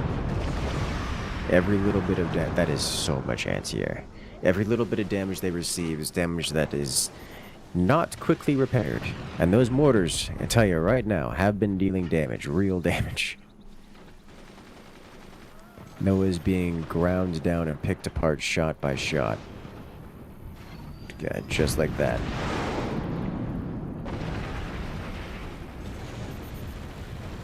cuts deep. Will it be enough? That plasma needs to follow with the plasma, not just the fire beam. But he can't.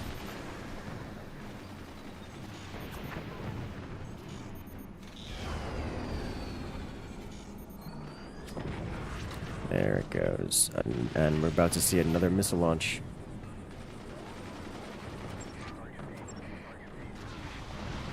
It's another group fire.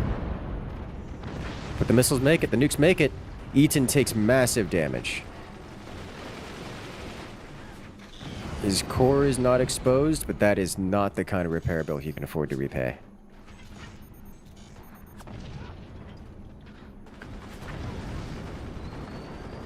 Team Krubis is in desperate need of getting down. No. And the manual anti-air, the miniguns are enough. I was about to say that Krubis is in desperate need of getting damage dealt with those howitzers, but the howitzers were just completely shut down, as Noah is being overwhelmed by mortar fire.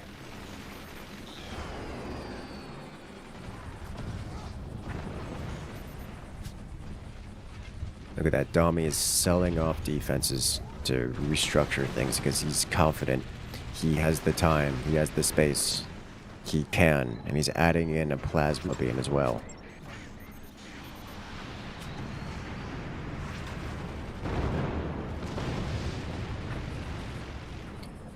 A heavy hit. Eaton loses his everything. Whoa. Things are coming apart at the seams here for Krubis. Eaton at 44%. 29. He gets basic defenses in front of his core. He'll save himself for the moment, but he doesn't have enough to defend against heavy weapons, and heavy weapons are on the fields. We may see Eaton eliminated here off the back of the next launch. Here come the missiles. Oh, but they're going for Noah. They know Eaton's no longer a threat. They want to remove the big threat, and Noah goes down. Eaton immediately claims Noah's base, but the mortars are coming for the cleanup. Yep, there they go, disconnecting the base.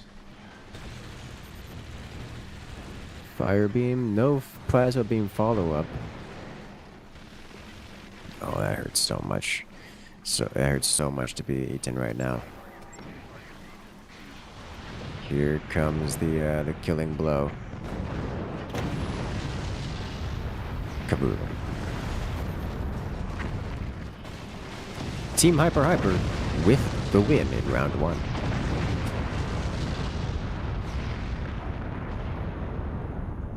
Very, very well played. That was a lot of damage. That was a lot of high-octane activity. Welcome to Forts.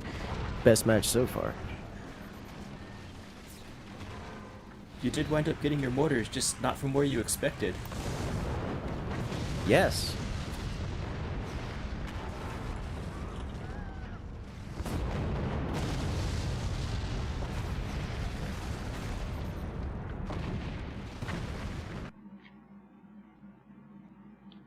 I was truly surprised to see mortars at a team 1 in that case. I'm always happy to see them, because, you know, they do mortar things, and mortar things make me happy. I just wasn't expecting it. I wasn't expecting it at all. But boy, did they perform well.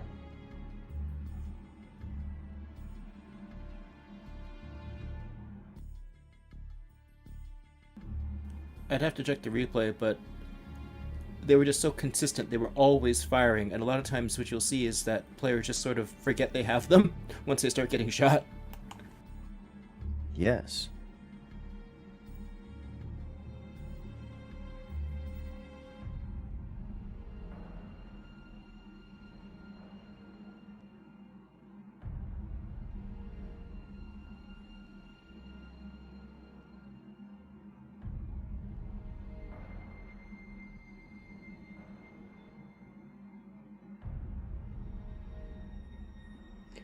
All right, ladies and gentlemen, get excited because we're about to jump into round 2.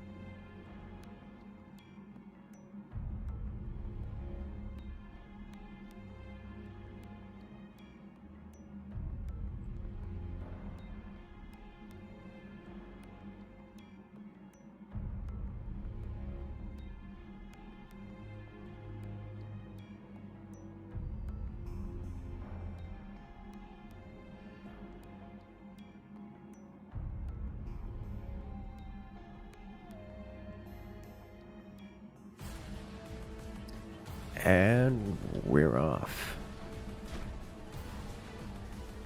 The sides have been swapped. As here we have on the left-hand side, it is Krubis returns. Noah and Eaton are playing as the Spook Commander, one of my favorite commanders.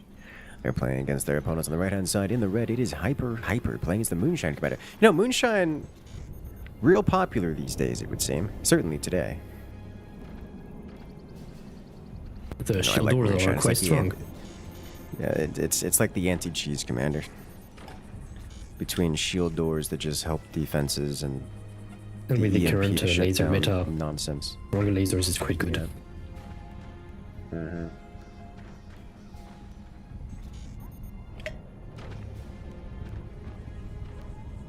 It's real hard to go wrong with it. I'd like to think that token EMP players know how to speak an entire build around it. Token EMP and his bigger brother, EMP howitzers. Alrighty then. Well, ladies and gentlemen, Eaton has, I'm calling it now, Eaton has thrown the first round for content. Now it's time to win. We'll see what they come out with this time. I'm actually kind of surprised to see Eaton and Noah not going with later gameplay. Eaton loves his eco stuff. Remember last season, he spent basically the entire thing forcing late game eco builds. It was like always upgrade center first, regardless of the matchup, just because he wants more eco.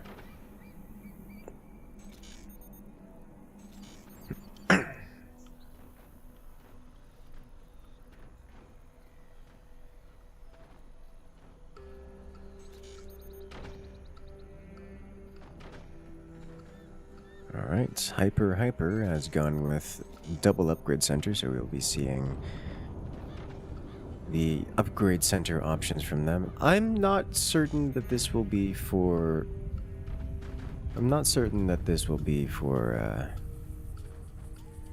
any kind of early game harassment. I think they're going upgraded eco with these, and then late game weapons.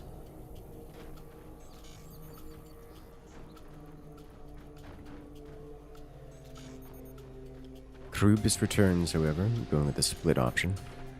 We see Eaton going upgrade sensor and saving for a heavy tech. Is it going to be lasers or cannons? I'm betting cannons. Cannons. Do it, cannons. Place it. Do it. Yeah, called it. So we have Eaton going cannon tech, Noah going laser tech. On the right-hand side, it's upgrade sensor, laser, and cannon. Okay, so basically the same kind of build for everyone involved. Period. Just a measure. It's just a matter of who builds what first.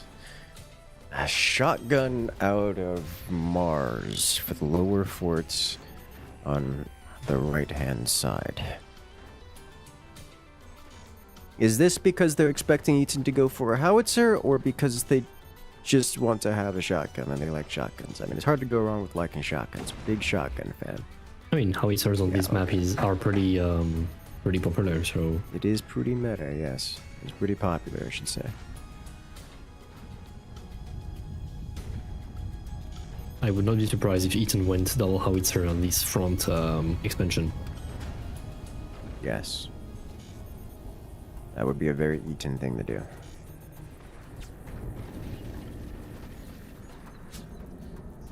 I mean, a very Eaton thing to do would be to improvise a new build order on the fly, but yes.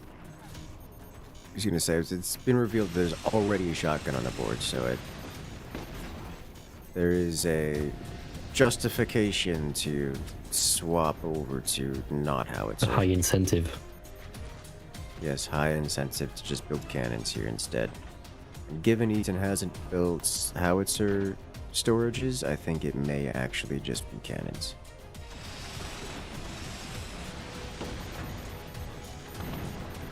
Or he can just die right here. That works too. Eaton almost getting eliminated. Dying that for shotgun content? just Nah, that doesn't work. missed. Actually, I don't think the shotgun would have eliminated him here, but it would have done a lot of damage to his core.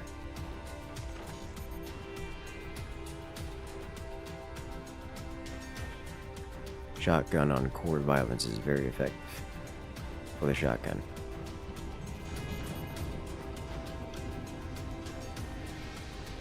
Eaton has been unable to place a weapon, whereas everyone else has placed weapons of some degree. Noah, his teammate, has placed double fire beam and a plasma beam. His direct opponent, Mars, has double howitzer placed and on them, halfway constructed. The upper fort here, Dami has a plasma. Dami has been doing most of the aggression against Eaton here, so it doesn't have that much in terms of weaponry. Eaton is just getting picked apart by buzzsaws. Very picked apart.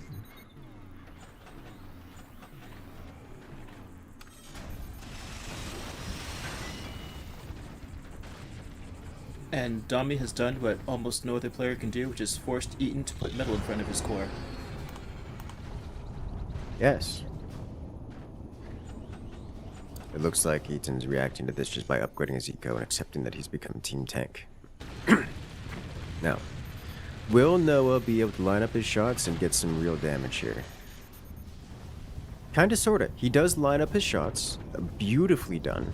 However, Dami was prepared for this and built an energy shield covering the entirety of his core, preventing Dami from getting eliminated. Dami will not go down here. He's still up at 20 mil. No? No.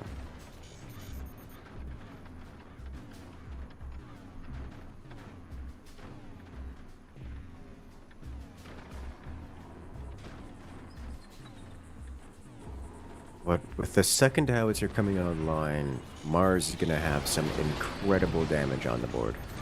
Oh, no, it just loses a couple of his mines. Oh, it's bad. And second howitzer.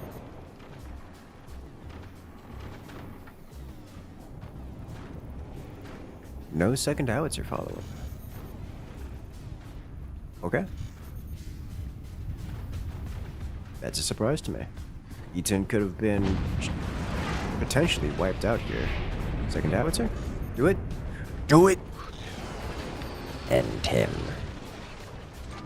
20 mil defense. Didn't end him. Oh, wow.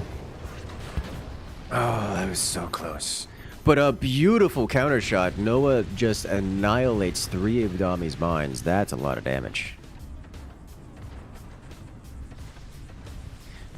I am actually surprised Eaton is still alive here. Mars has not eliminated Eaton and is running out of the time to do so. Has revealed a second howitzer is active, so Eaton's reacting accordingly. Sniper trade.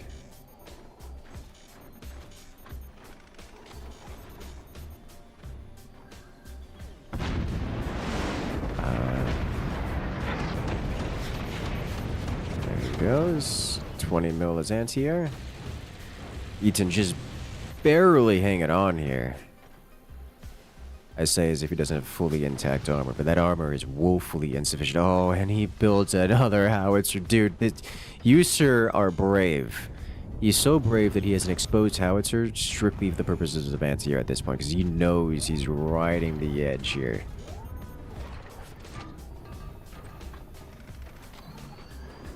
He's got a howitzer catcher, so the first howitzer shouldn't do critical damage. Yeah, alright, so he's fine. Uses the 20 mil to burn one howitzer out of the sky, and the second one is caught by the bracing.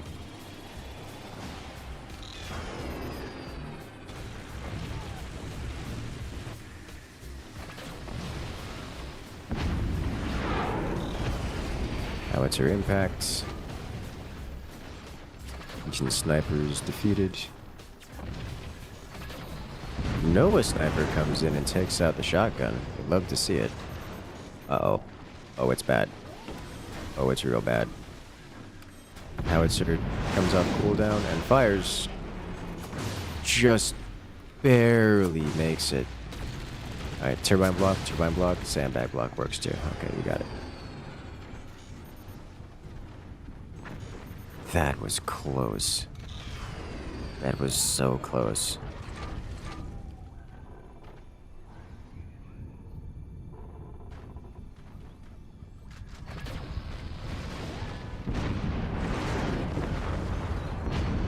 And the 20 mil wasn't in position to defend.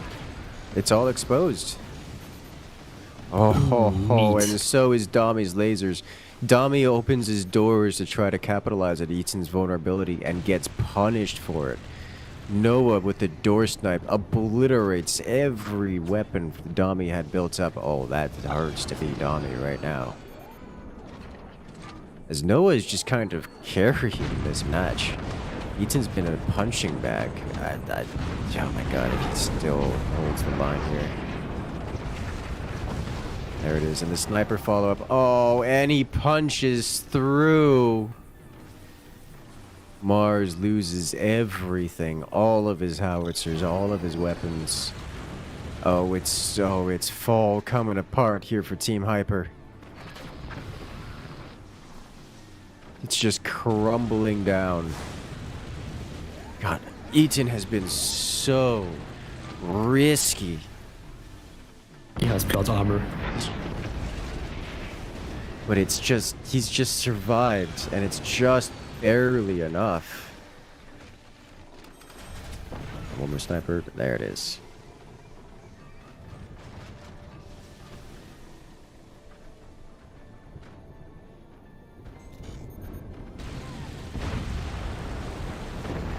Incendiary howitzer, punches deep.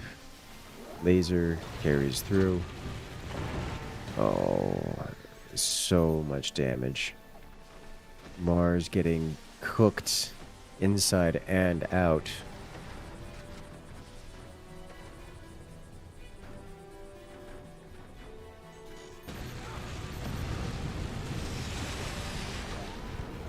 Oh dear.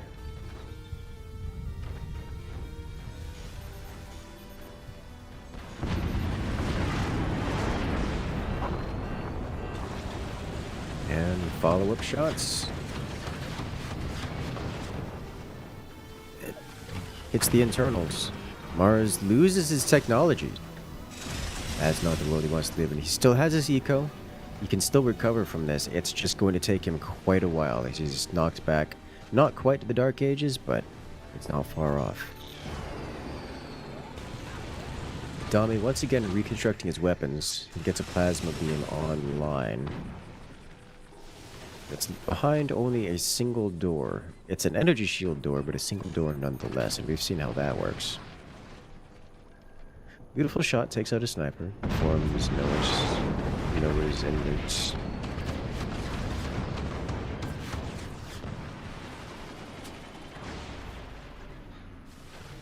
Mars relying on energy shields to keep his core alive.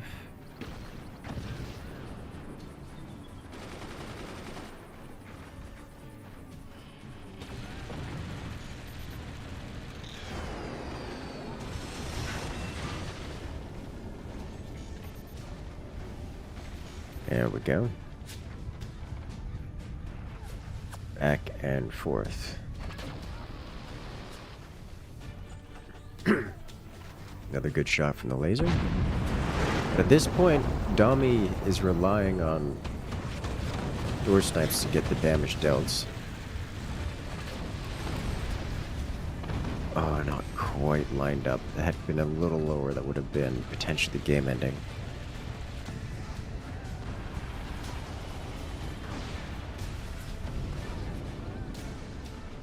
Good lord. Oh, wait, was that just an open... What happened there? He sniped from below, basically, like between the two shields there. Eaton just had an angle. I didn't realize that was open.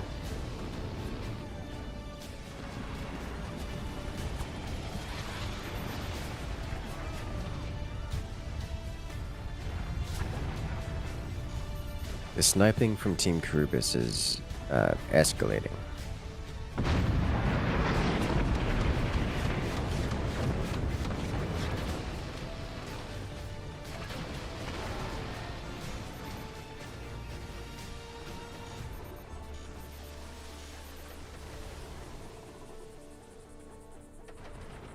Oh dear.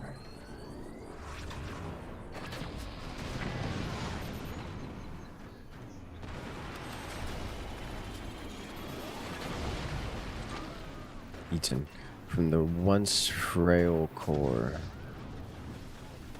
seemingly doomed to detonate. Now it's just kind of bullying the opponents.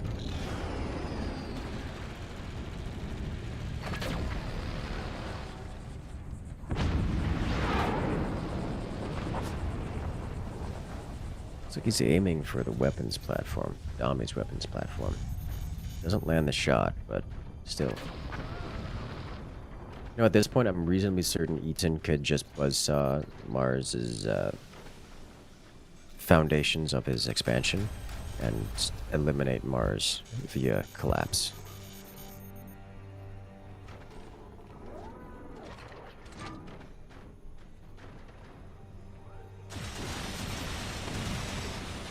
I guess he's just go. Oh wow. Yep, that'll do. All right. Wood spam too big. It all comes crumbling down. Saw that one coming.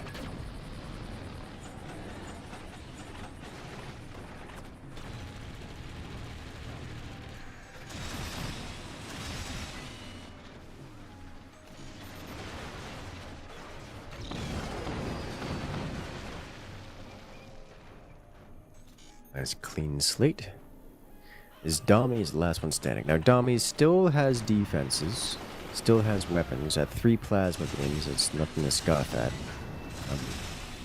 However, these plasma beams are going to struggle to deal any real damage beyond door sniping. Door sniping is difficult, thus difficult to actually make something happen. Oh, but he gets it! Not even a door snipe. He just punches through the doors by crossing the beams. Eaton almost gets ripped off of his foundations here, relying on his stability to keep him intact. He loses just about all of his weapons. The only thing left standing is a partially constructed standard cannon. That's impressive.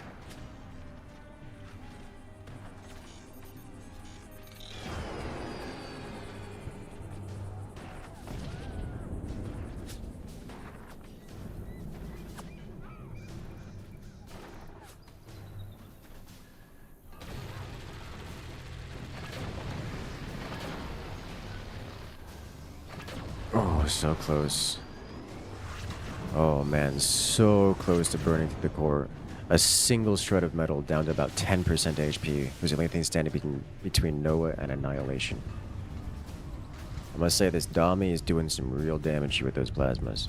He's gonna have to save up his energy again to unleash another volley like that, but it looks like everyone on Krubis has recognized that it's plasma spam and are reacting accordingly. By accordingly, I mean building energy shields everywhere. Unfortunately, Dami did not defend his weapons as kind of a consequence of not having the money to do so. Which means one howitzer lands and it annihilates 3/4 of Dami's weapons. Dami's down to a single plasma. A single plasma does not defeat multiple forts. It does, however, wipe out Eaton's last remaining cannon.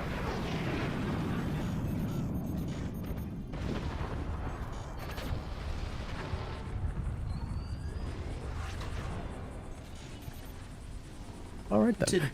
How does Dami recover from this? Did he deliberately let that door stay open so that the howitzer would go through and he'd have that layer of metal stay in front? I have no idea.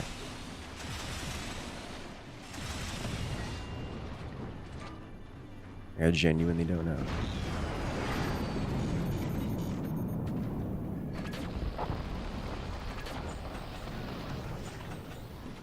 Oh my god, Dami's laser survived. That's hilarious. He was waiting for that door snipe to happen. Okay, well, there goes the plasma. And with it, I think, the last of Dami's hopes and dreams.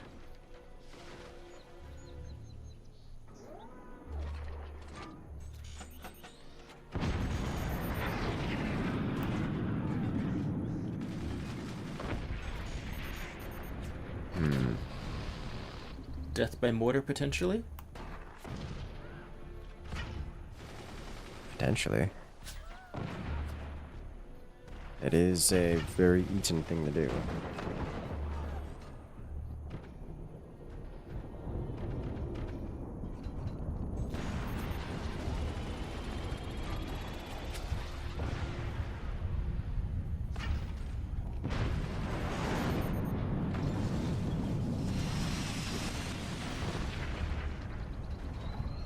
How did that howitzer do no damage? Well, okay, well, that's checkmate. Dami just lost half of his mines. A little over half of his mines.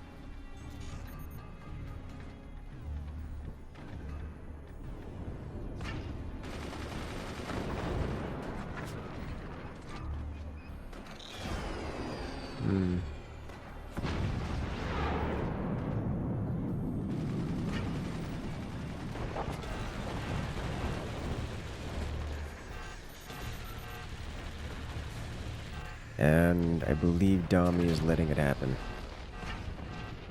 Ladies and gentlemen, round 2 will be going to Team Krubis returns as Eaton and Noah, off the back of an absolute nail biter, have evened the odds. We're going to round 3.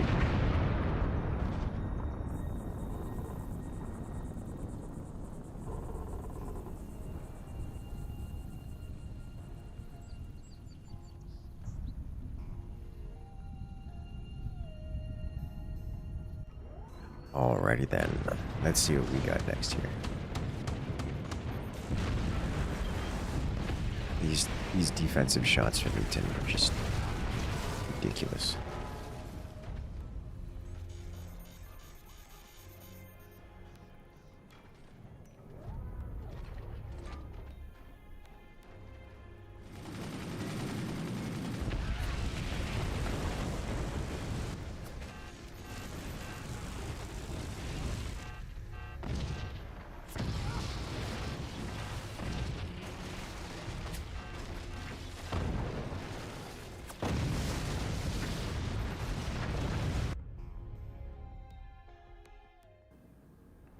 Alright, ladies and gentlemen, we're moving on to the tiebreak between these two legendary teams.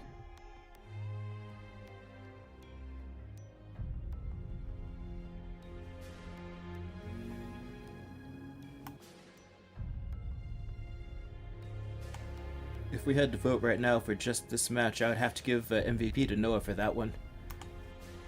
Yeah, Yes. Noah really stepped up his game from first game, yes.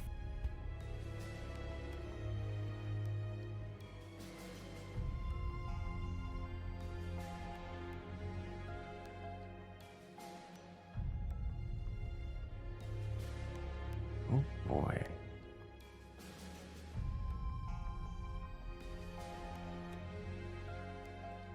Well, that got way more exciting than I was expecting it to. I'm looking forward to that.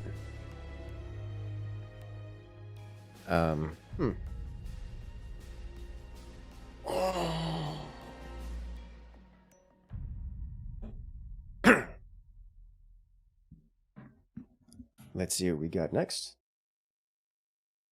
So the last match will be, the last round here between these two teams will be on Wingman. Winner takes all. The winner of this match will win the series between them.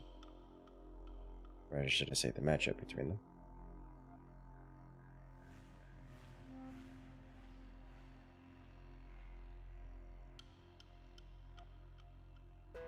Looks like the players are ready. The match is made.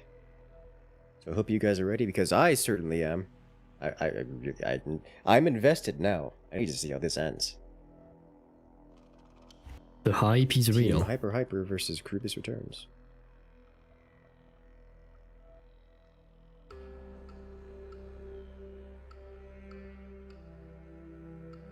Let's do this.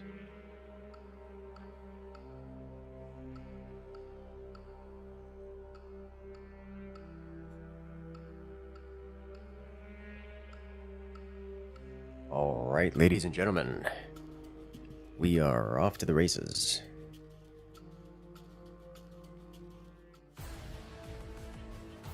Here we have on the left-hand side, it is Team Krubis returns, playing as the Hurricane Commander. Noah and Eaton are getting themselves prepared to face off against their opponents. On the right-hand side, in the red, it is Team Hyper. Mars and Dami are playing as the Spook Commander.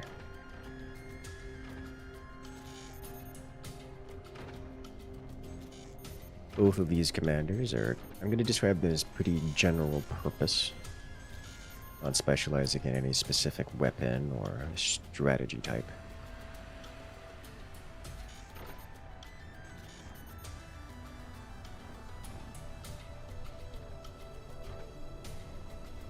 I do really like Hurricane, especially since the last patch with the rate of fire buff for the burst fire weapons.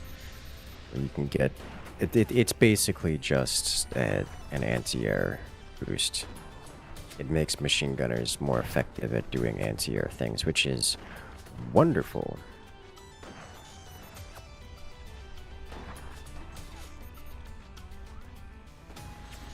It's good fun.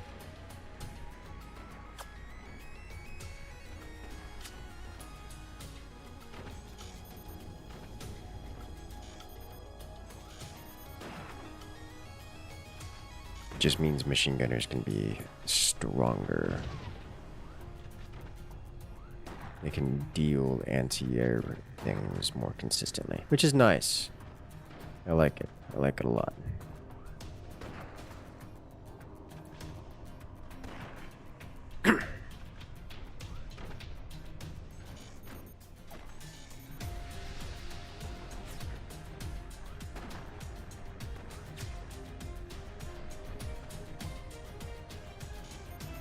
In terms of strategies here, I'm not seeing anything particularly giveaway. Mars is a bit spindly of a base for a spook at this time.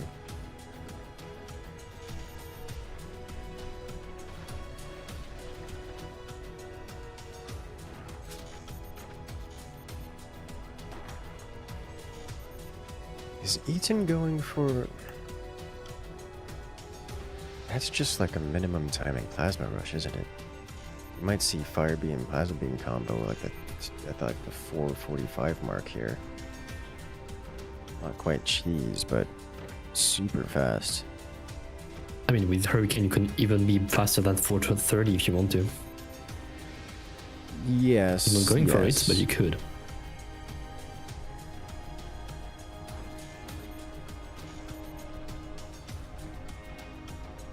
This will still be painfully fast.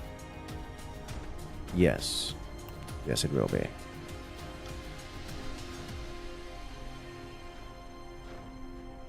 I'm curious to see if this is going to work out for him. Got the plasma. Yeah, I mean, this is just a fire beam, plasma beam combo rush. This is as stereotypical as it gets for that. Whereas Noah's opening, he's going with I'm going to describe a more standard play. Just regular cannons with upgrade center along the way.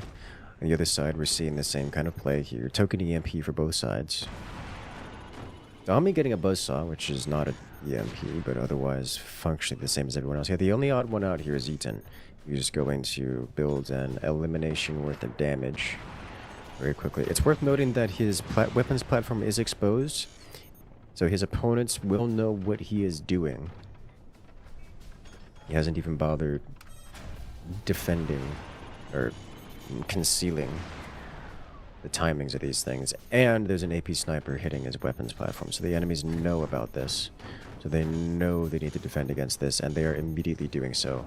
The sniper and the EMP are being sold off. Dami is not reacting.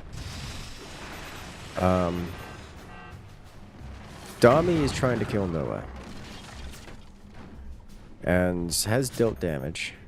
Has killed his EMP, dealt damage to the core, missed the follow-up sniper shots, so didn't deal real core damage here.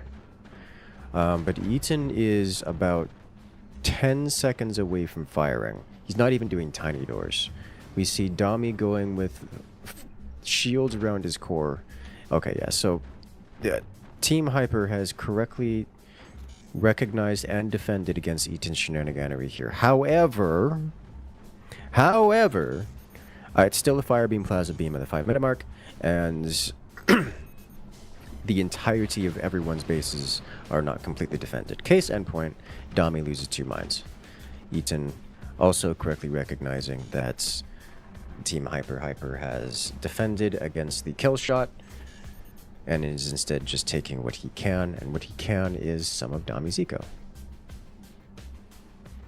It's like okay, well, you've defended your core. I can't kill you, but I can take out your extremities.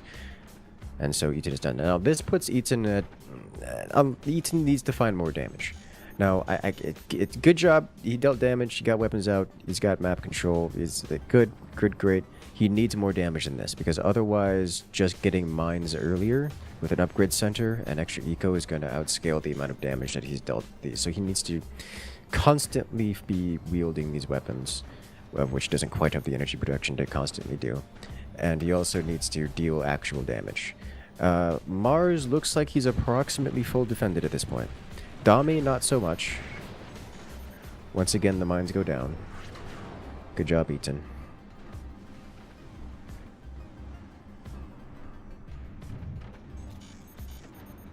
Also, my timing was a little bit off. It wasn't 4:45, it was about 5:05. 20 seconds off in my prediction. I'm washed.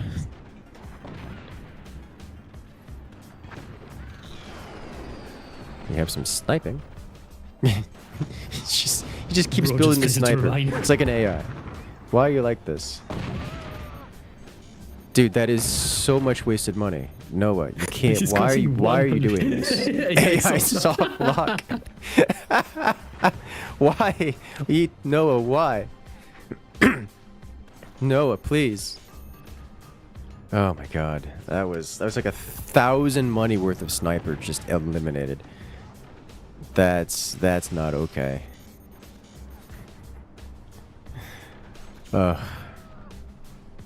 It's too late now. It's not okay.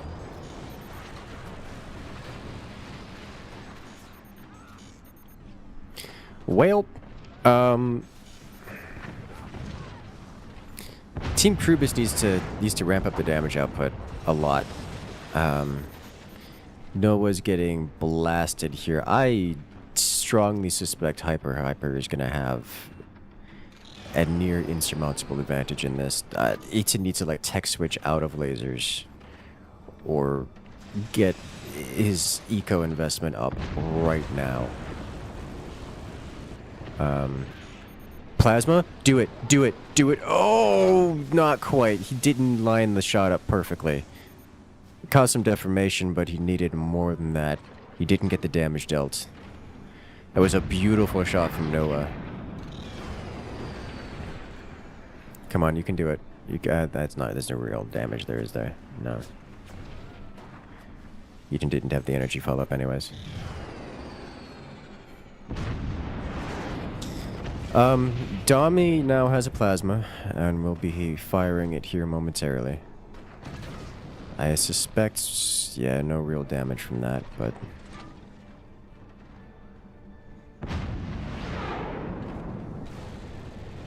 Howitzer lands. Thea's an energy shield, and therefore will not break.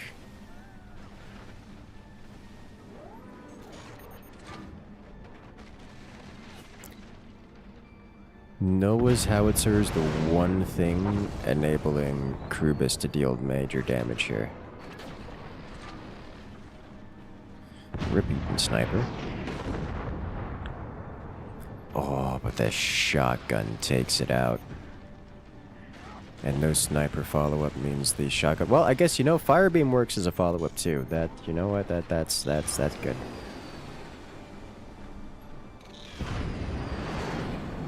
And that's real good. And there's no real follow-up here, is there? No. They really need to time this howitzer with the fire beam, plasma beam follow-up. That is no longer an option to not do. It is a requirement for progress.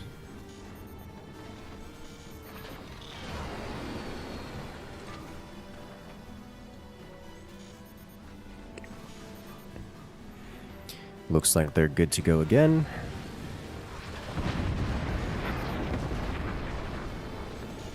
Great shotgun from Noah, keeping himself alive from that howitzer. Massive damage. Fire beam, plasma beam actually opens it. Howitzer finishes it. Mars loses the top weapons platform. His upper weapons platform. But Dami's just kind of doing what he wants. What he wants involves building plasmas everywhere. Ooh. Oh, that was so close. Did you see that? Dami saw that the energy shields... that the energy shield is ricocheting into Mars's rear end and shut it down mid-plasma beam, burning it. It cost him his mines, but it also kept Mars alive. And now, Dami is reconstructing that energy shield in a position at an angle that won't reflect into his teammate. That was almost game over. That was quite literally a fraction of a second away from game over in Krubis' favor. Great job, Dami. And that shotgun from Mars has been MVP. Ooh, double plasma. Remember where I was saying Dami wanted to just spam out plasmas because he's been free to do so? The plasmas are coming online, and they just slapped Eaton across the face. Eaton losing his first plasma, which is painful because they need desperate need for more damage output. And losing energy weapons like this means less damage output.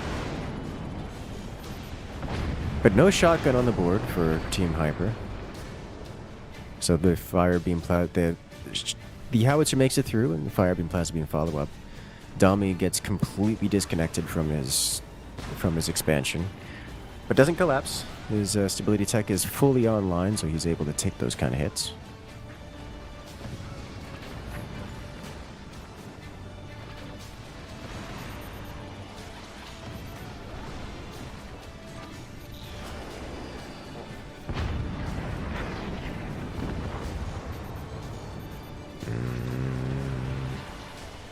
Noah's in danger of getting plasma'd.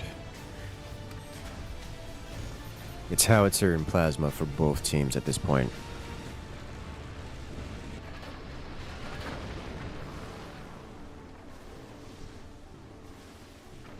Mars' defense gets penetrated and loses a mine for his troubles. Uh-oh. Ah. Eaton's saving Noah's shotgun here.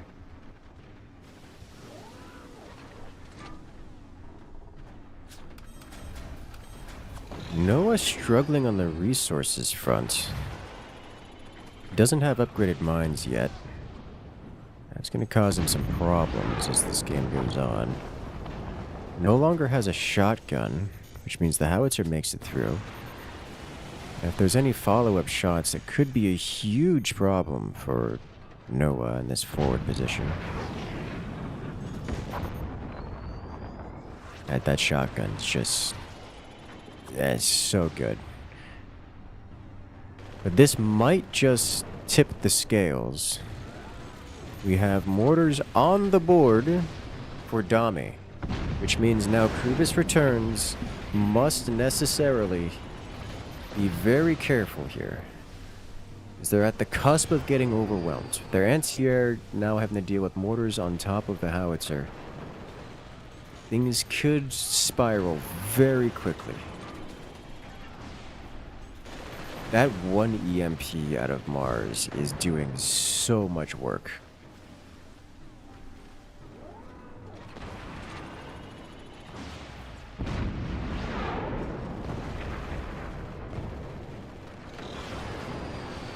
Noah's just broke. He can't take that kind of damage. He finally gets penned. Dami and Eaton trading shots, but Eaton gets the short end of the stick here. I think they've done it. I think Hyper, off the back of a clean defense from Eaton's fire beam, plasma beam rush, have enough of a lead that it's going to be near insurmountable for Eaton to come back here. He's going to have to rely on door snipes to get the work done.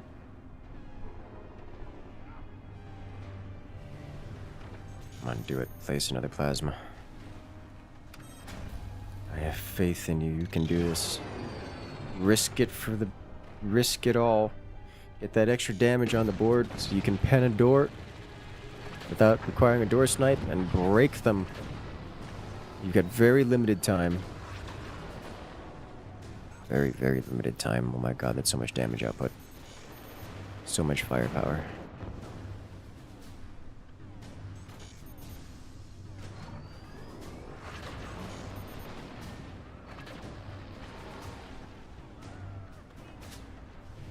Okay, does he have the energy production to fire again? He will have the energy production to fire one more time.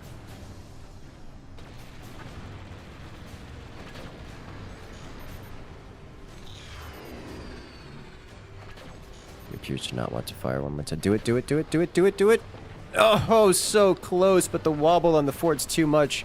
And Eaton's core is exposed. Oh, what a just crunching defense, crunching stability.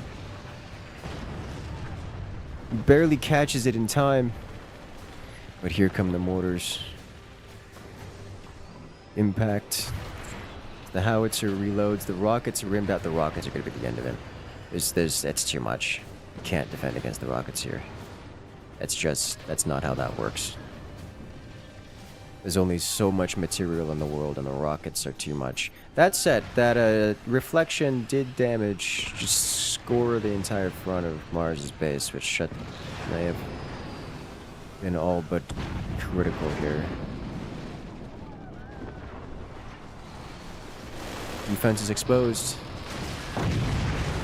And he's gone!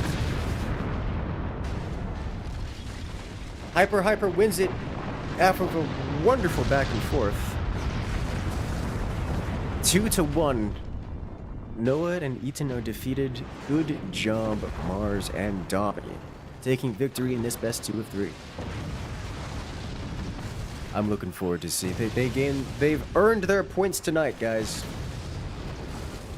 I'm looking forward to see how they play in the playoffs.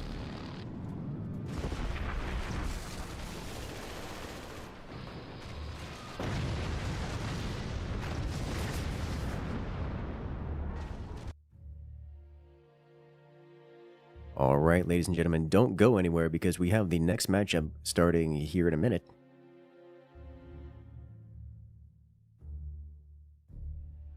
Next up, we have Fish is Fish versus This is Forts. Our favorite Pixar team going up against Malve and Poolboy. Yes. I like how there's 2 teams. Fish is Fish and then Fish are friends. And also, again, Taichu has told me that this match is peak, because this is a replay. Ooh, and so, he excited. even named the replays Absolute Cinema.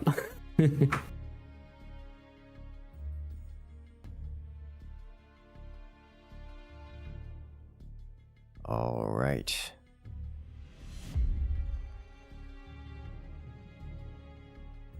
We are just about ready to kick off the next round.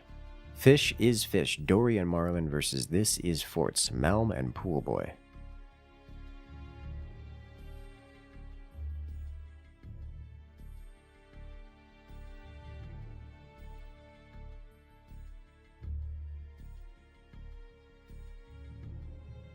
Are you guys excited for this? Because I am.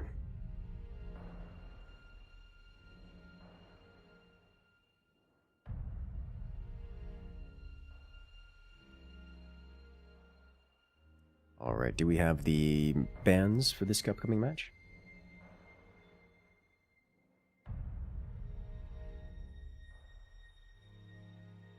Give us a moment while we get the bans presented to you guys.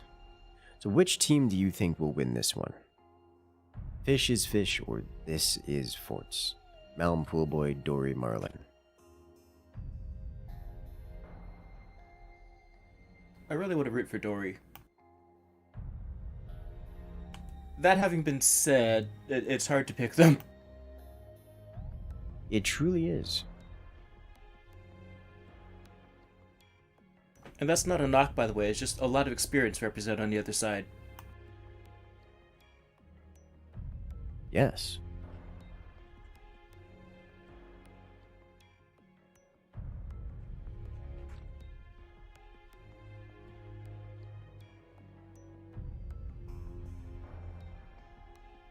Oh my.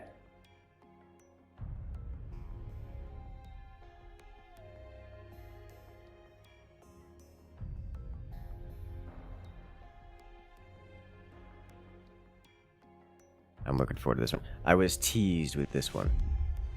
And so now I'm looking forward to it, as I've heard good things.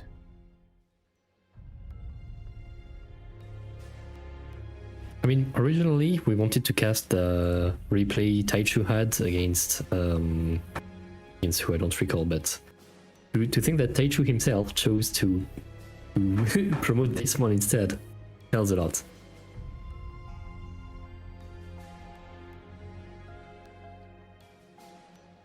Indeed. So first off, it will be up and down 2v2, then boonies 2v2. And should this go to the decider, stalactites 2v2.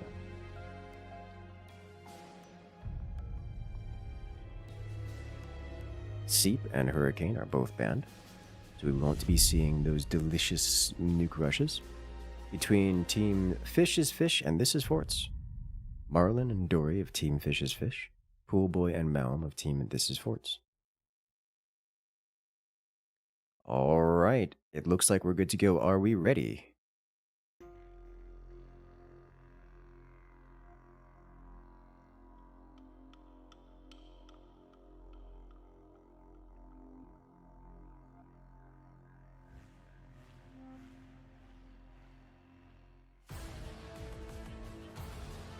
Ladies and gentlemen, I hope you guys are ready, because we are.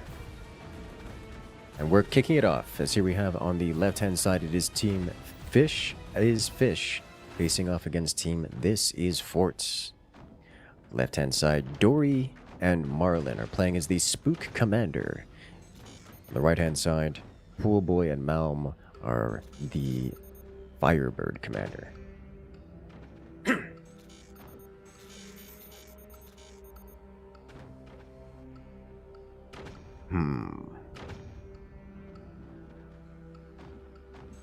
I like the Firebird pick. We haven't seen Firebird yet today.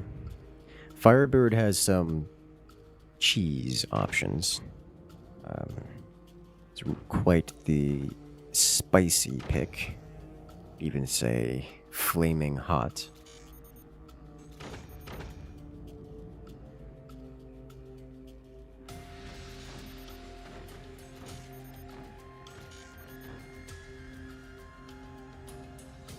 We do see an upgrade center first out of Poolboy. Are you going to do what I think you're going to do? You have a sniper and an upgrade center down. Like, I understand that snipers are snipers and you just do regular old sniper harassment stuff. Okay, no, he's not. I was about to say, are you going to just triple AP cheese with this? Is this what's going to happen here? No, it's not what's happening here.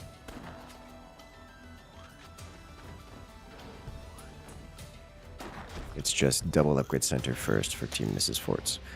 Whereas on the other side, we see something more resembling standard play. We have a pretty early factory out of Marlin, working toward those laser tech, whereas Dory's taking it a bit slower. We'll also be going heavy weapons. I assume cannon flavored? Cannon flavored it is. We do see an AP sniper out of Poolboy. I kinda want to see a buzzsaw followed by a triple sniper out of Poolboy because can.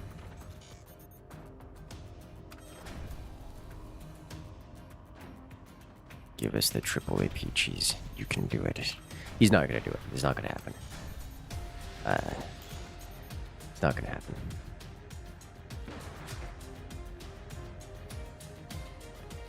But it's fun though. Selling off the AP sniper for money.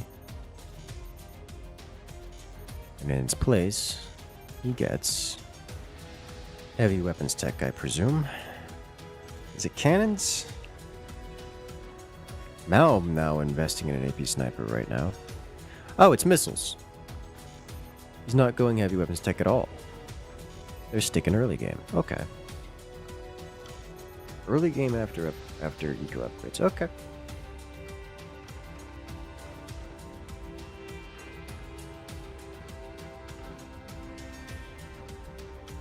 It works.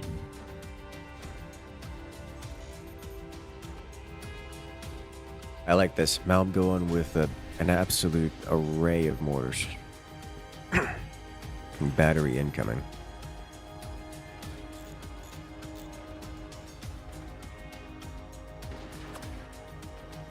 Dory going with the howitzer.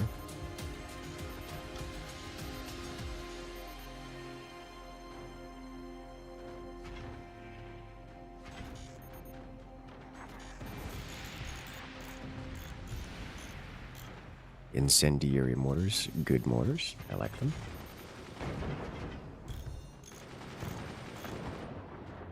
Let's wait until they become heavy.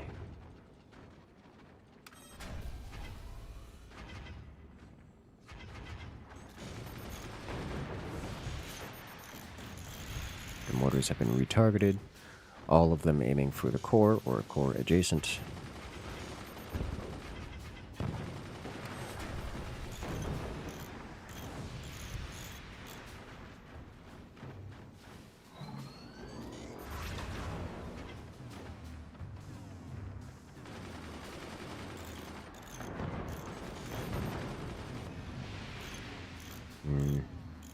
Now they're being shot down by the machine gunners. Typical machine gunner activities. More importantly, Fish has just completed their lasers. So we're about to see Fire Beam, Plasma Beam blasting into Pool Boy and Malm. Malm is not prepared to take these hits. Pool Boy is prepared to take these hits, I think. Given Fish's spook, they should know this.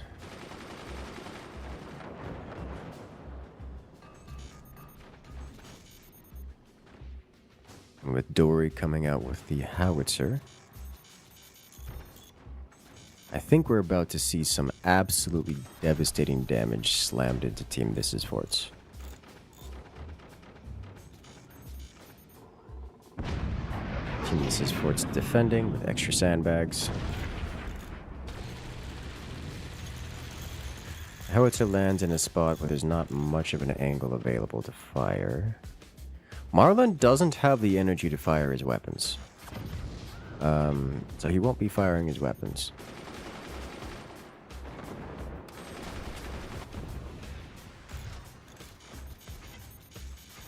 That's just how that works.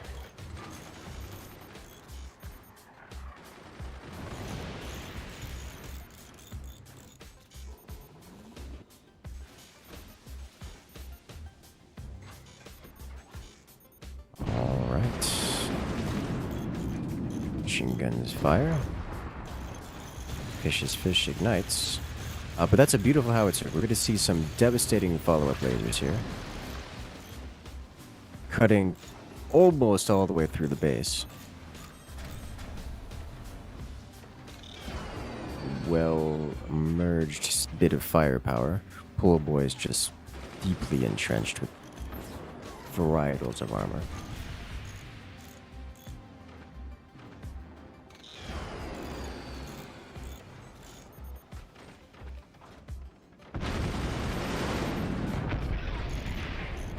That's a lot of firepower. Suddenly machine gunners.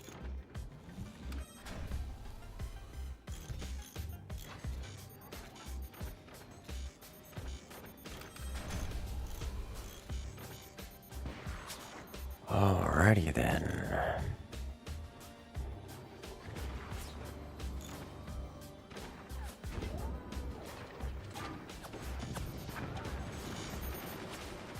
Snipers back and forth doing sniper things. Mrs. Forge doesn't have their commander active ability available yet. They need to build up a bit more.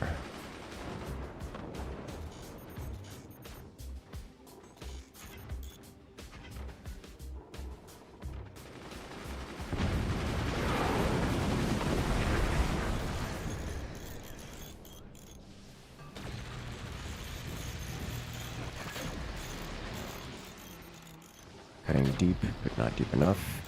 Is it deep enough? Nope. Gets caught. The inner layer of overlapped bracing is enough to catch the laser beam. Commander active ability means incendiary everything. Team Mrs. Fish has a lot of armor, just metal plating around.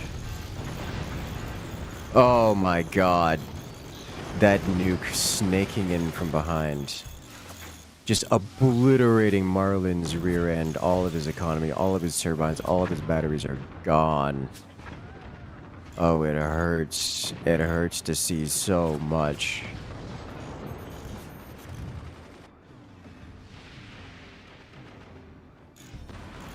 Drunk Nuke doing Drunk Nuke things. Marlin's going to be knocked out of the fight for a while.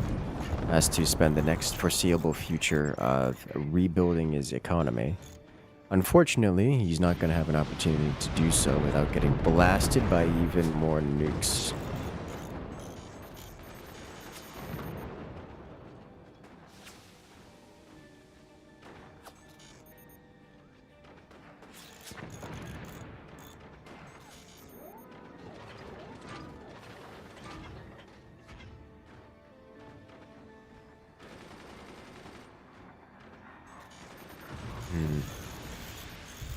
The mortars.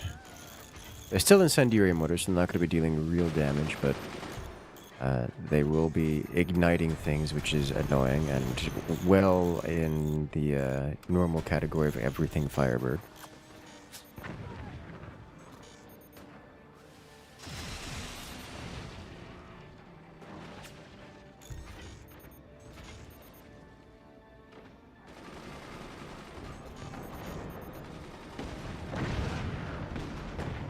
There's the shotguns I was looking forward to. Cleansing the fronts of red team's forts of all anti-air. Did that man just snipe the howitzer at the last possible second? I think he sniped the howitzer at the last possible second. Another nuke explodes deep inside the armor of Marlin. That's a huge amount of damage. It looks like it didn't take out anything critical, but holy smokes, that's a massive repair bill. He's at 0 money and still can't repair yet. The shotguns are just shredding the front of Pool Boys and Malm's forts. But the missiles are firing again, and the lasers, they penetrate deep. It's too much. Marlin is the last one standing and just tanks another missile to the front. Commander active ability Firebird is going to be reigniting all those fires. And it's all burning down. It's all over. Everything is on fire. It's all coming crumbling down. Fish is burned out of this game. Round 1 goes to team. This is Fort's Malm and Pool Boy cleaning it up. A lot of damage. Look at that nuke snaking in from behind. Devastating.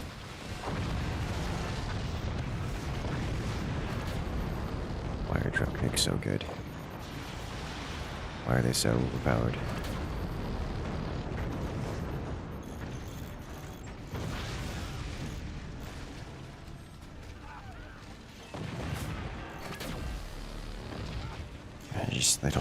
It all burns.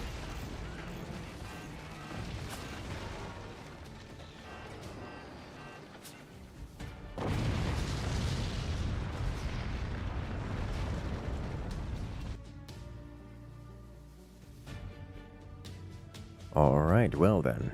It looks like it's time for round 2 between This is Fish and This is Forts. I hope you guys are ready, because we are. We're about to jump into this next round.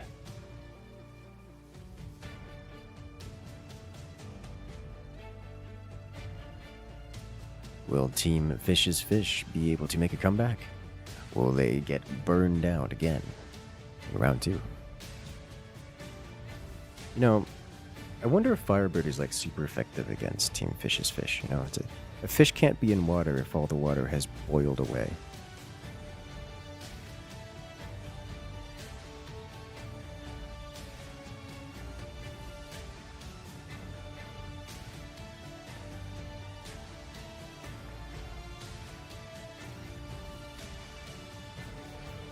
Alright, ladies and gentlemen, we are off to round 2. It's a mirror match. Team This Is Forts versus Team Fish is Fish. Moonshine on Moonshine violence. We have already seen a mirror match here in this, well, today. So we're going to see a second one. I think I'm more surprised we haven't seen a Spook versus Spook mirror match, but we've seen a couple Moonshine mirror matches. Yeah, honestly, Spook is quite popular. It's quite good. Spook on Spook violence is not unusual, but we haven't had that today. However, we have had, as you've mentioned, multiple Moonshine mirrors. Can you say that 3 more times quickly, please? No.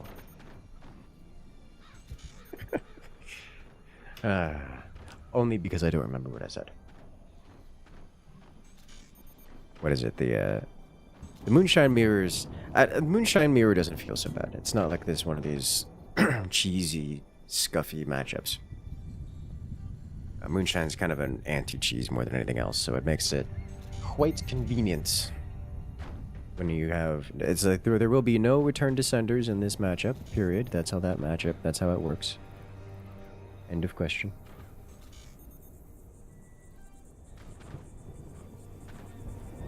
With Spook, sometimes you can steal and then get stolen, so it sort of cancels out like right as it happens. But if, for example, you steal and they have nothing, and then they steal back, then it does feel pretty bad. Yes. But Spook, as you've mentioned, is another one of those matchups which just kind of evens out. 2 spooks do, in fact, make an even.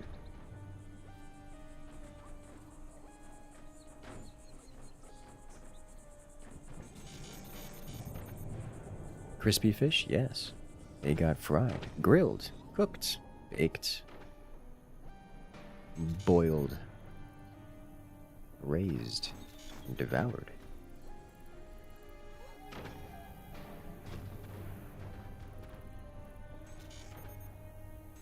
Build order wise, things are looking pretty standard. Looks like it's going to be heavy weapons for all, with a sidestep to upgrade centers.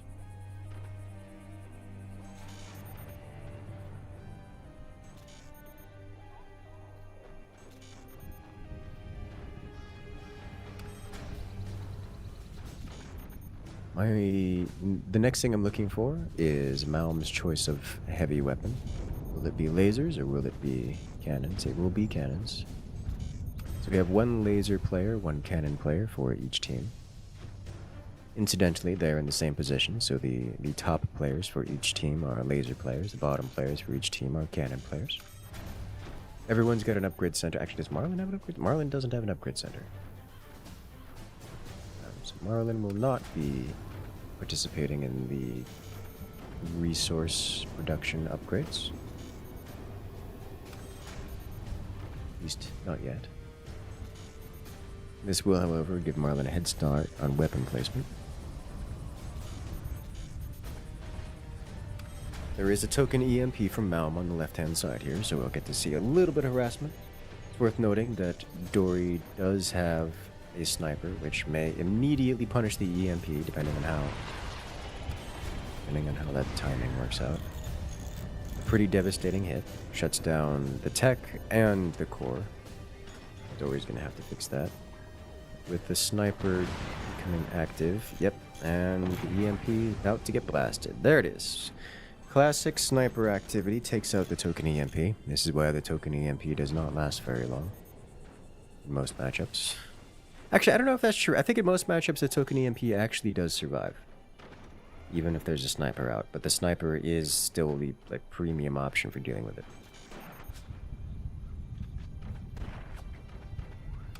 I like how the moment Dory saw that there was an EMP, they just immediately sold the armor in front of the core, thinking that, okay, there's no buzzsaws, I'm safe. Yes. Joke's on you, there could be. From the other player. But yes. There are no buzzsaws on Team This is Forts. Interesting weapon placement. Odori's going howitzer and standard cannon. Marlin's going double plasma. Pool Boy also going double plasma with somewhat behind. Malm going howitzer and not following it up with the second cannon, but instead supporting weapons. Looks like a flak, potentially shotgun. I think everyone involved is expecting howitzers.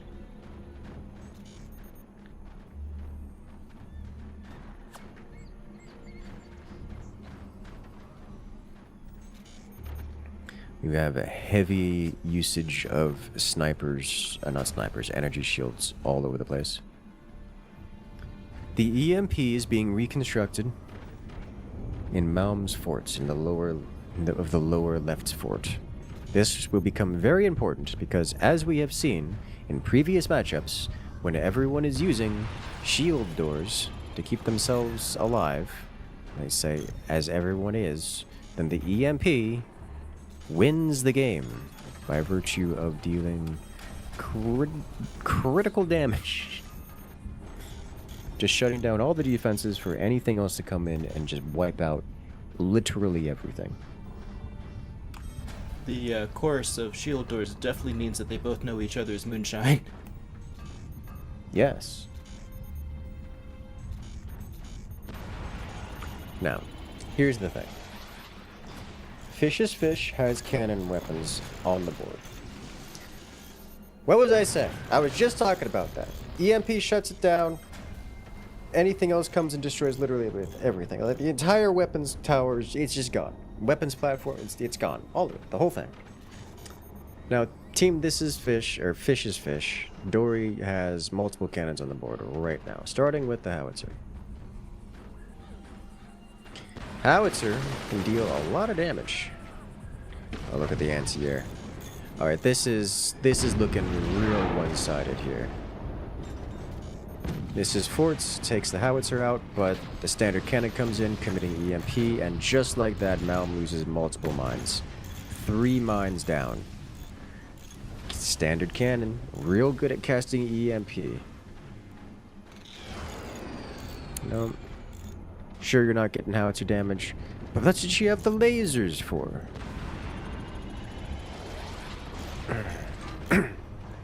Good job.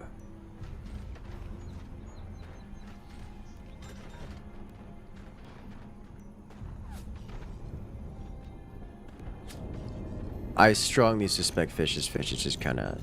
Oh, it's just going to kind of trounce over Team This is Forts here. Unless Pool Boy and Mal manage to pull some absolute nonsense, I don't see how Fish's Fish is going to really make it. They would have to do a pretty big blunder. That's a start. But look at this. Malm on fire, burning down. There's no follow-up shots here to execute Malm here, but they don't really need to do that when they can just fire normally again. Malm will have defenses again, but I mean, come on. These are not... There's not nearly enough defenses here to stop another volley shot. Dory just needs the energy, and then that'll be it. Shuts down one. And the howitzer comes out. Oh my god. I don't even think that was on purpose.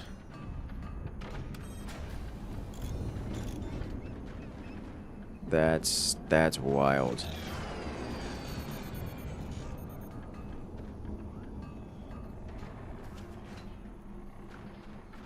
You can do it.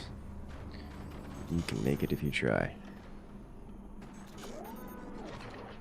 That's not true. Not necessarily. Oh, the howitzer is shot down by Dory's shotgun, but it's paid for with its life.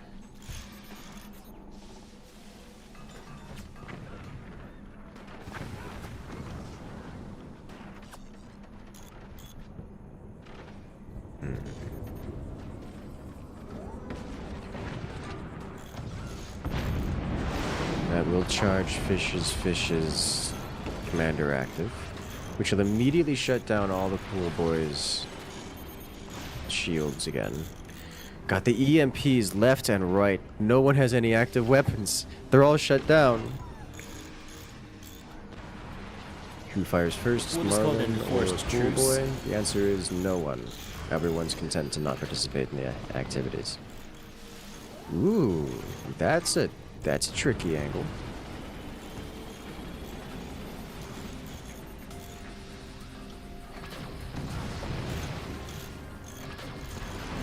Dory gets some mine sniped out from under them. Didn't see that one coming.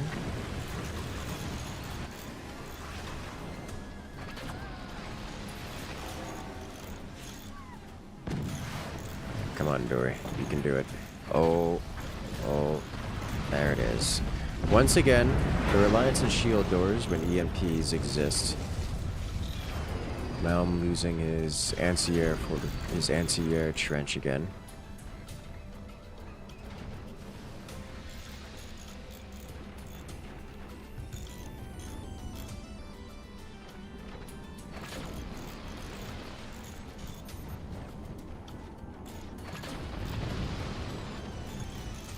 Oh dear. This is turning into a slugfest. I truly expected Fish's Fish to have a substantial advantage going into this part of the game, but it looks like Team This Is Forts is managing to even it up. Less off of major damage dealt than just rampant EMP. As in, Fish's Fish is just... Team 2 just hasn't had the ability to do the damage that they've wanted to, despite having the weapons available to them. This might, however, be the moment when that changes, and it is. This is Forts just doesn't have enough armor. Fish's Fish punches clean through.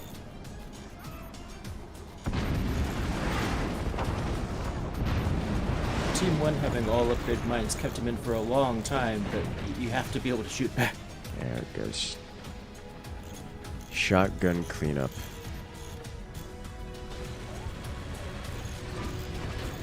And... oh, door snipe. Oh no! It's crumbling! He catches it! Oh, that could have been bad. Or good. Mostly good for Malm. This beautiful shot from Malm is what that was. Malm is hanging on here by a thread. A thread and layers of energy shields. Energy shields do not defend against cannons. Cannon archetype weapons. The shotgun takes out the turbine and the shotgun alike.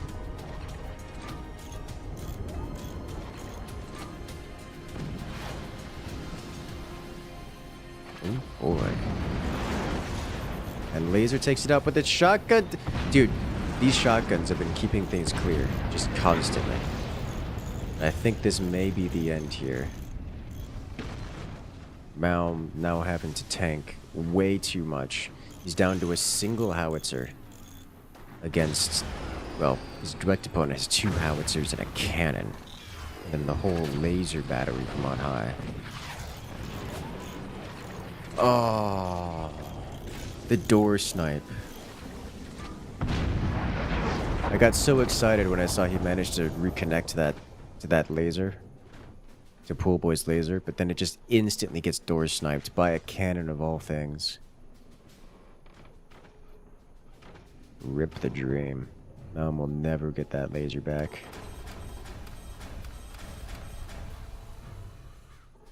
And now we're seeing a whole heap load of upgrades. Team Fish's Fish. You're ahead, get further ahead. Cannon follow-up. Punch through. There's the punch through. Overpenning, taking out all kinds of goodies behind. Managed to not take out the tech, which is a miracle. But Malm has been thoroughly gutted.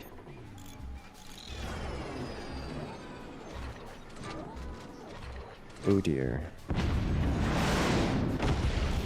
Here comes the next volley. I think this is gonna be it. Standard cannon has enough to pen. It lives! It dies.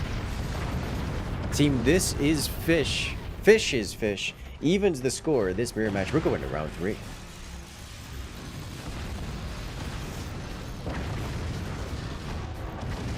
Beautiful hits. Beautiful, devastating hits.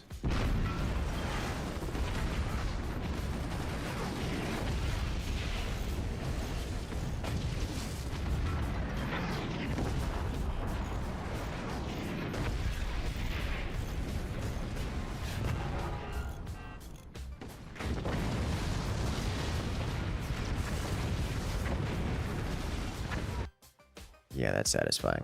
Death by shotgun. Death by shotgun detonating a giant howitzer next to your core.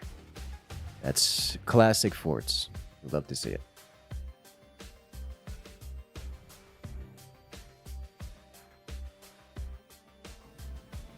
I had to go check 42 spreadsheet because 400 hit points were a door, 400 hit points were a howitzer. Trying to figure out how it lived. Mm-hmm. I was surprised that it lived, but it did indeed live. Probably had some wobble in there somewhere that decreased. That's one of the things about plasmas, lasers in general. When they wobble at all, they lose damage output, and that makes for a inconsistent damage output at times. Here we have, going into round 3, the decider on Stalactites 2v2. It's Team Fish is Fish versus This is Forts. We're ready to get into it. Let's do this.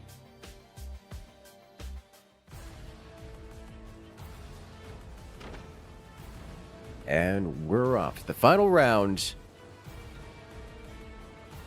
is here we have on the left-hand side that is Team This is Forts.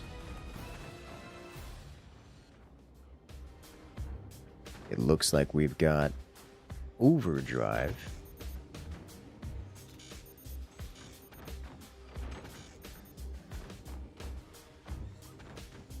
Might get to see some high eco activity. Whereas on the right-hand side, Fish is Fish, playing as the Warthog commander.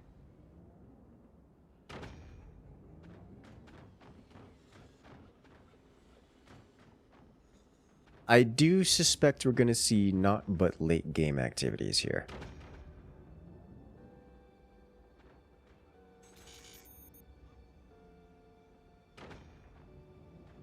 Heavy weapon on heavy weapon violence. The question is, what flavor will it be? This map, it is meta to go howitzers on the top fort, usually lasers in the bottom fort. I suspect this match will not be an exception. Because Team This is Forts on the left-hand side is Overdrive. They can replace their first tier tech with the upgrade center, which they have chosen to do. Oh, that's different. Cool Boy just placed a workshop after the upgrade center. That means he wants 2 tier 1 techs here, so he actually wants that workshop for something. It could be buzzsaws, it could be nukes. We might see a portal nuke strategy here out of Team This is Forts. Likewise, we've seen an armory placed for Malm. Is this going to be a rocket rush with portal nukes behind? This might be a rocket rush with portal nukes behind. On the right-hand side, we're seeing more stereotypical traditional builds. It is exactly cannons from the top fort, Dory, and lasers from the bottom fort. That's Marlin on the right-hand side. I want to know what this plan is here for Team This is Forts. This is rude, is what it is. AP sniper out of Malm, just slapping Dory across the face.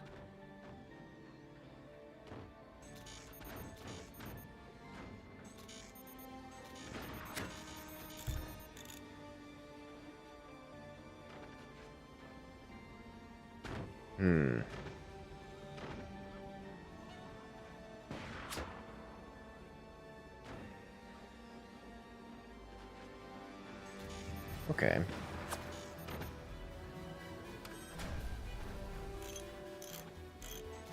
It is indeed portal nukes out of Pool Boy. That doesn't surprise me so much. I am still surprised by Malm, as we do have an armory that's just unused. He built it and hasn't done anything with it.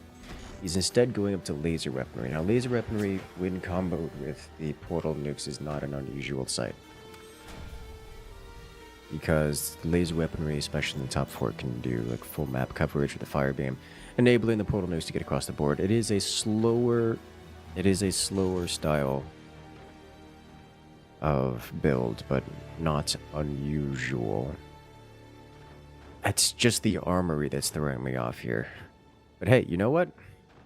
Maybe he just wants it to defend against a howitzer that isn't coming. That said, I would still be expecting a howitzer, so I would probably be building a shotgun here. Oh dear.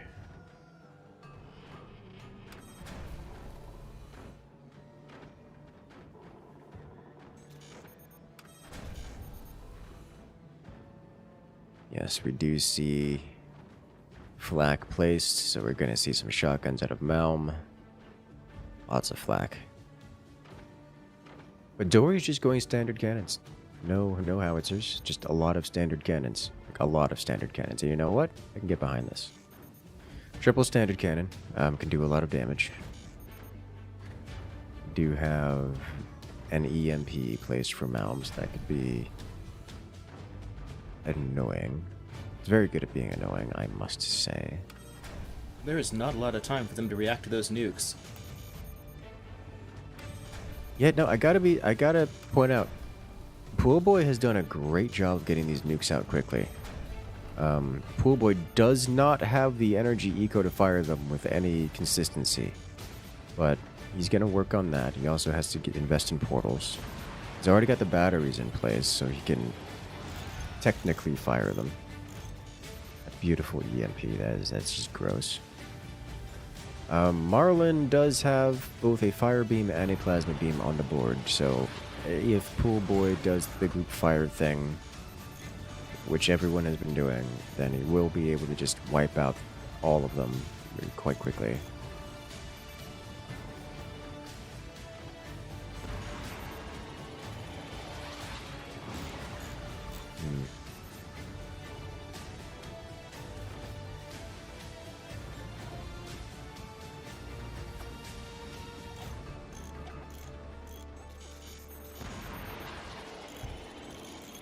EMP flies.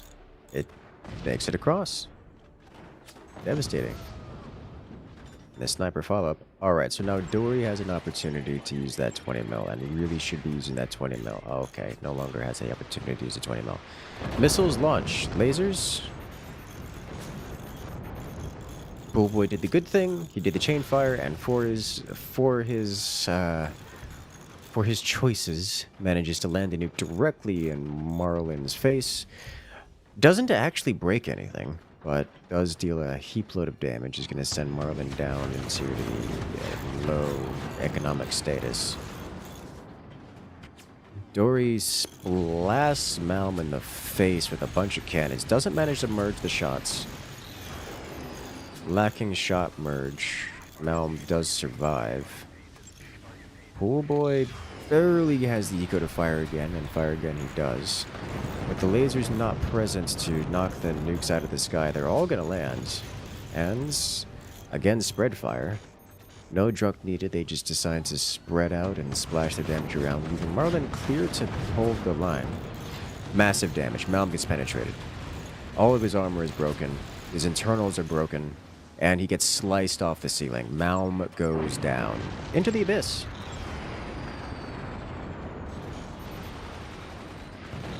Lasers not set for anti-air duty, chain fire nukes. They fly, and they both get shut down by the anti-air. Not enough anti-air on the board for Team Fish's Fish, but that gunner gets paid double time and manages to clear out both of those nukes.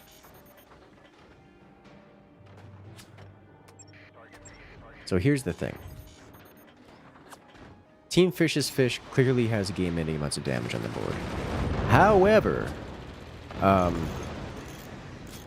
Team This Is Fort still has double nuke. Double nuke does that. That's just a heap load of damage output. That is a game-ending amount of damage output. So Team This Is Fort's, or should I say Pool Boy, still has a good chance here.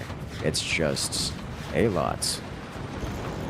And it's just a lot to deal with and very limited time to do so. Remember, there's a lot of damage output for Team Fish's Fish, and if they're permitted to use it, then, well, This Is Fort's just gonna collapse under the pressure. But the nukes land, they make it across. Enough clearing out of the anti-air has been dealt. Marlin loses all of his weaponry. Every single weapon has been removed. It is now down to Dory and their 2 remaining cannons.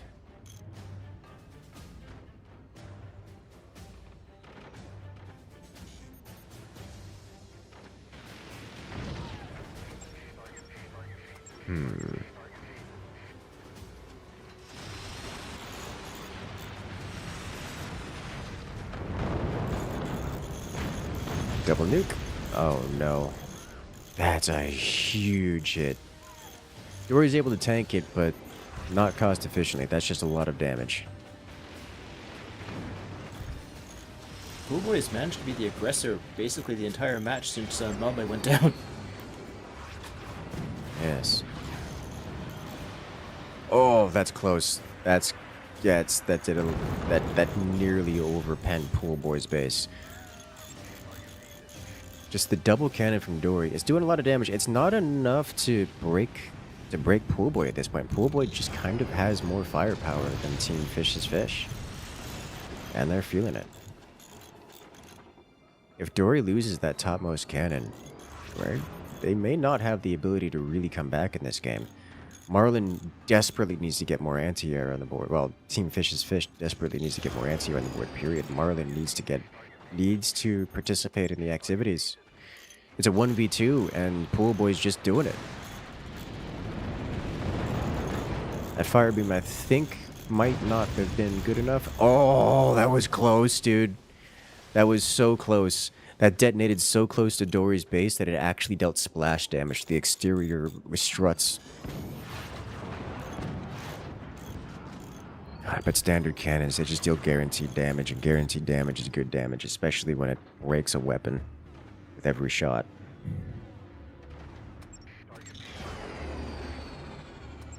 Well, Marlin seems to have attracted some attention with that laser beam. Fire beam, do it. Oh, that's two. One of them might detonate, the other one might not. Okay, I guess both of them. Loses the fire beam for his troubles. But I think that was worth it, given the near total lack of anti-air on the board for Team Fish's Fish. Now Dory needs a little bit more ramping up of the anti-air. Another volley of cannon shells takes out another buzzsaw. Pool Boy paying in blood, and also metal.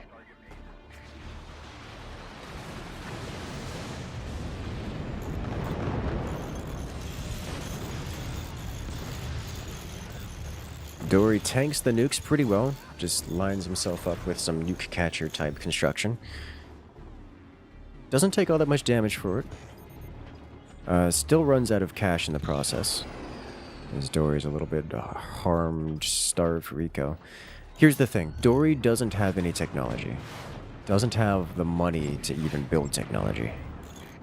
So Dory's stuck on these 2 cannons for the foreseeable future. That's a problem. The addition of the flak is good. It's great. Will it be enough to take out the nukes? It is enough to take out the nukes. And for the first time in a couple minutes, Pool Boy has been completely shut down. However, during this time, Pool Boy has not been idle. His relative lack of pressure upon him means that he's able to get up his own factory, and with his own factory has now become a plasma. Pool Boy has plasmas on the board.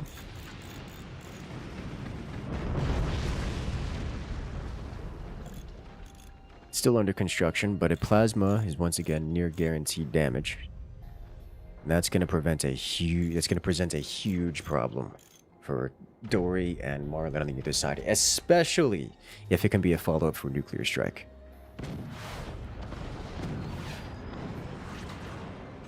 Ah, those cannons, they penetrate so deep when they line up their shots. Dory working on rebuilding his tech tree. Another heavy penetration. Pool Boy loses his fire beam.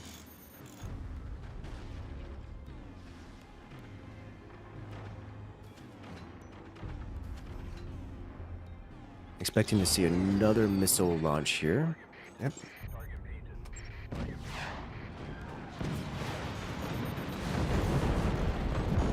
And both beats are ignited. They're both burnt out. Once again, another clean shutdown. Pool Boy has been denied. But things are starting to stabilize here. Fish's Fish is slowly recovering. The fact that Dory is able to get technology production is a big deal for Team Fish's Fish. This means that despite it all, Pool Boy is not dealing nearly enough damage. But with the Plasma Beam reveal, things might be changing here. That Plasma Beam is going to need to get a door snipe. Either a door snipe on Dory's cannons, a door snipe on Marlin's lasers, or something. There needs to be some actual damage here dealt. Or Pool Boy is going to start falling irrecoverably behind. Pool Boy's already in a rough spot. He's sitting there with the... You can see it. He's sitting there with it open, aiming for it. Oh, he hits it. But the wobble. It's too much. Oh, no. He had the shot. He hit the cannon. The cannon's damaged. It's being repaired. But the wobble on the laser knocked it off course and it didn't kill the cannon. That would have been a kill shot. Oh, my God. Pool Boy so close to winning the game right there. But at the end, Fish is Fish with the final. That's it. Fish is Fish wins it 2-1 in this best of 3. Holy smokes, that was close.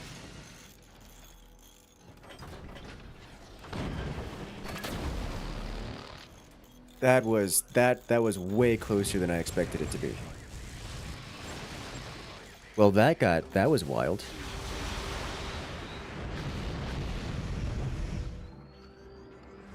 Oh boy.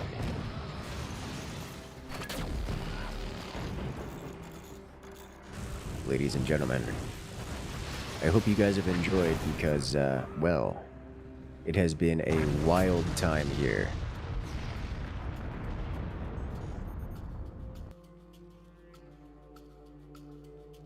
Shout out to Fish is Fish winning this last one. And shout out to all of our players, actually. I say. The Germans. Yeah, they all did pretty good. They've taken over. Yes. Dude, the matches today have been amazing. I cannot Crazy wait matches. to show you guys the next FPL video because we have more videos just like this coming out soon. Multiple times a week, every week. So make sure to hit that follow button, hit that subscribe button so you guys don't miss it. And remember, all of these things are put together in the Discord. You join either my Discord in the description below or the Fort's official Discord, which is where most of these are put together. I'm looking forward to seeing you guys there.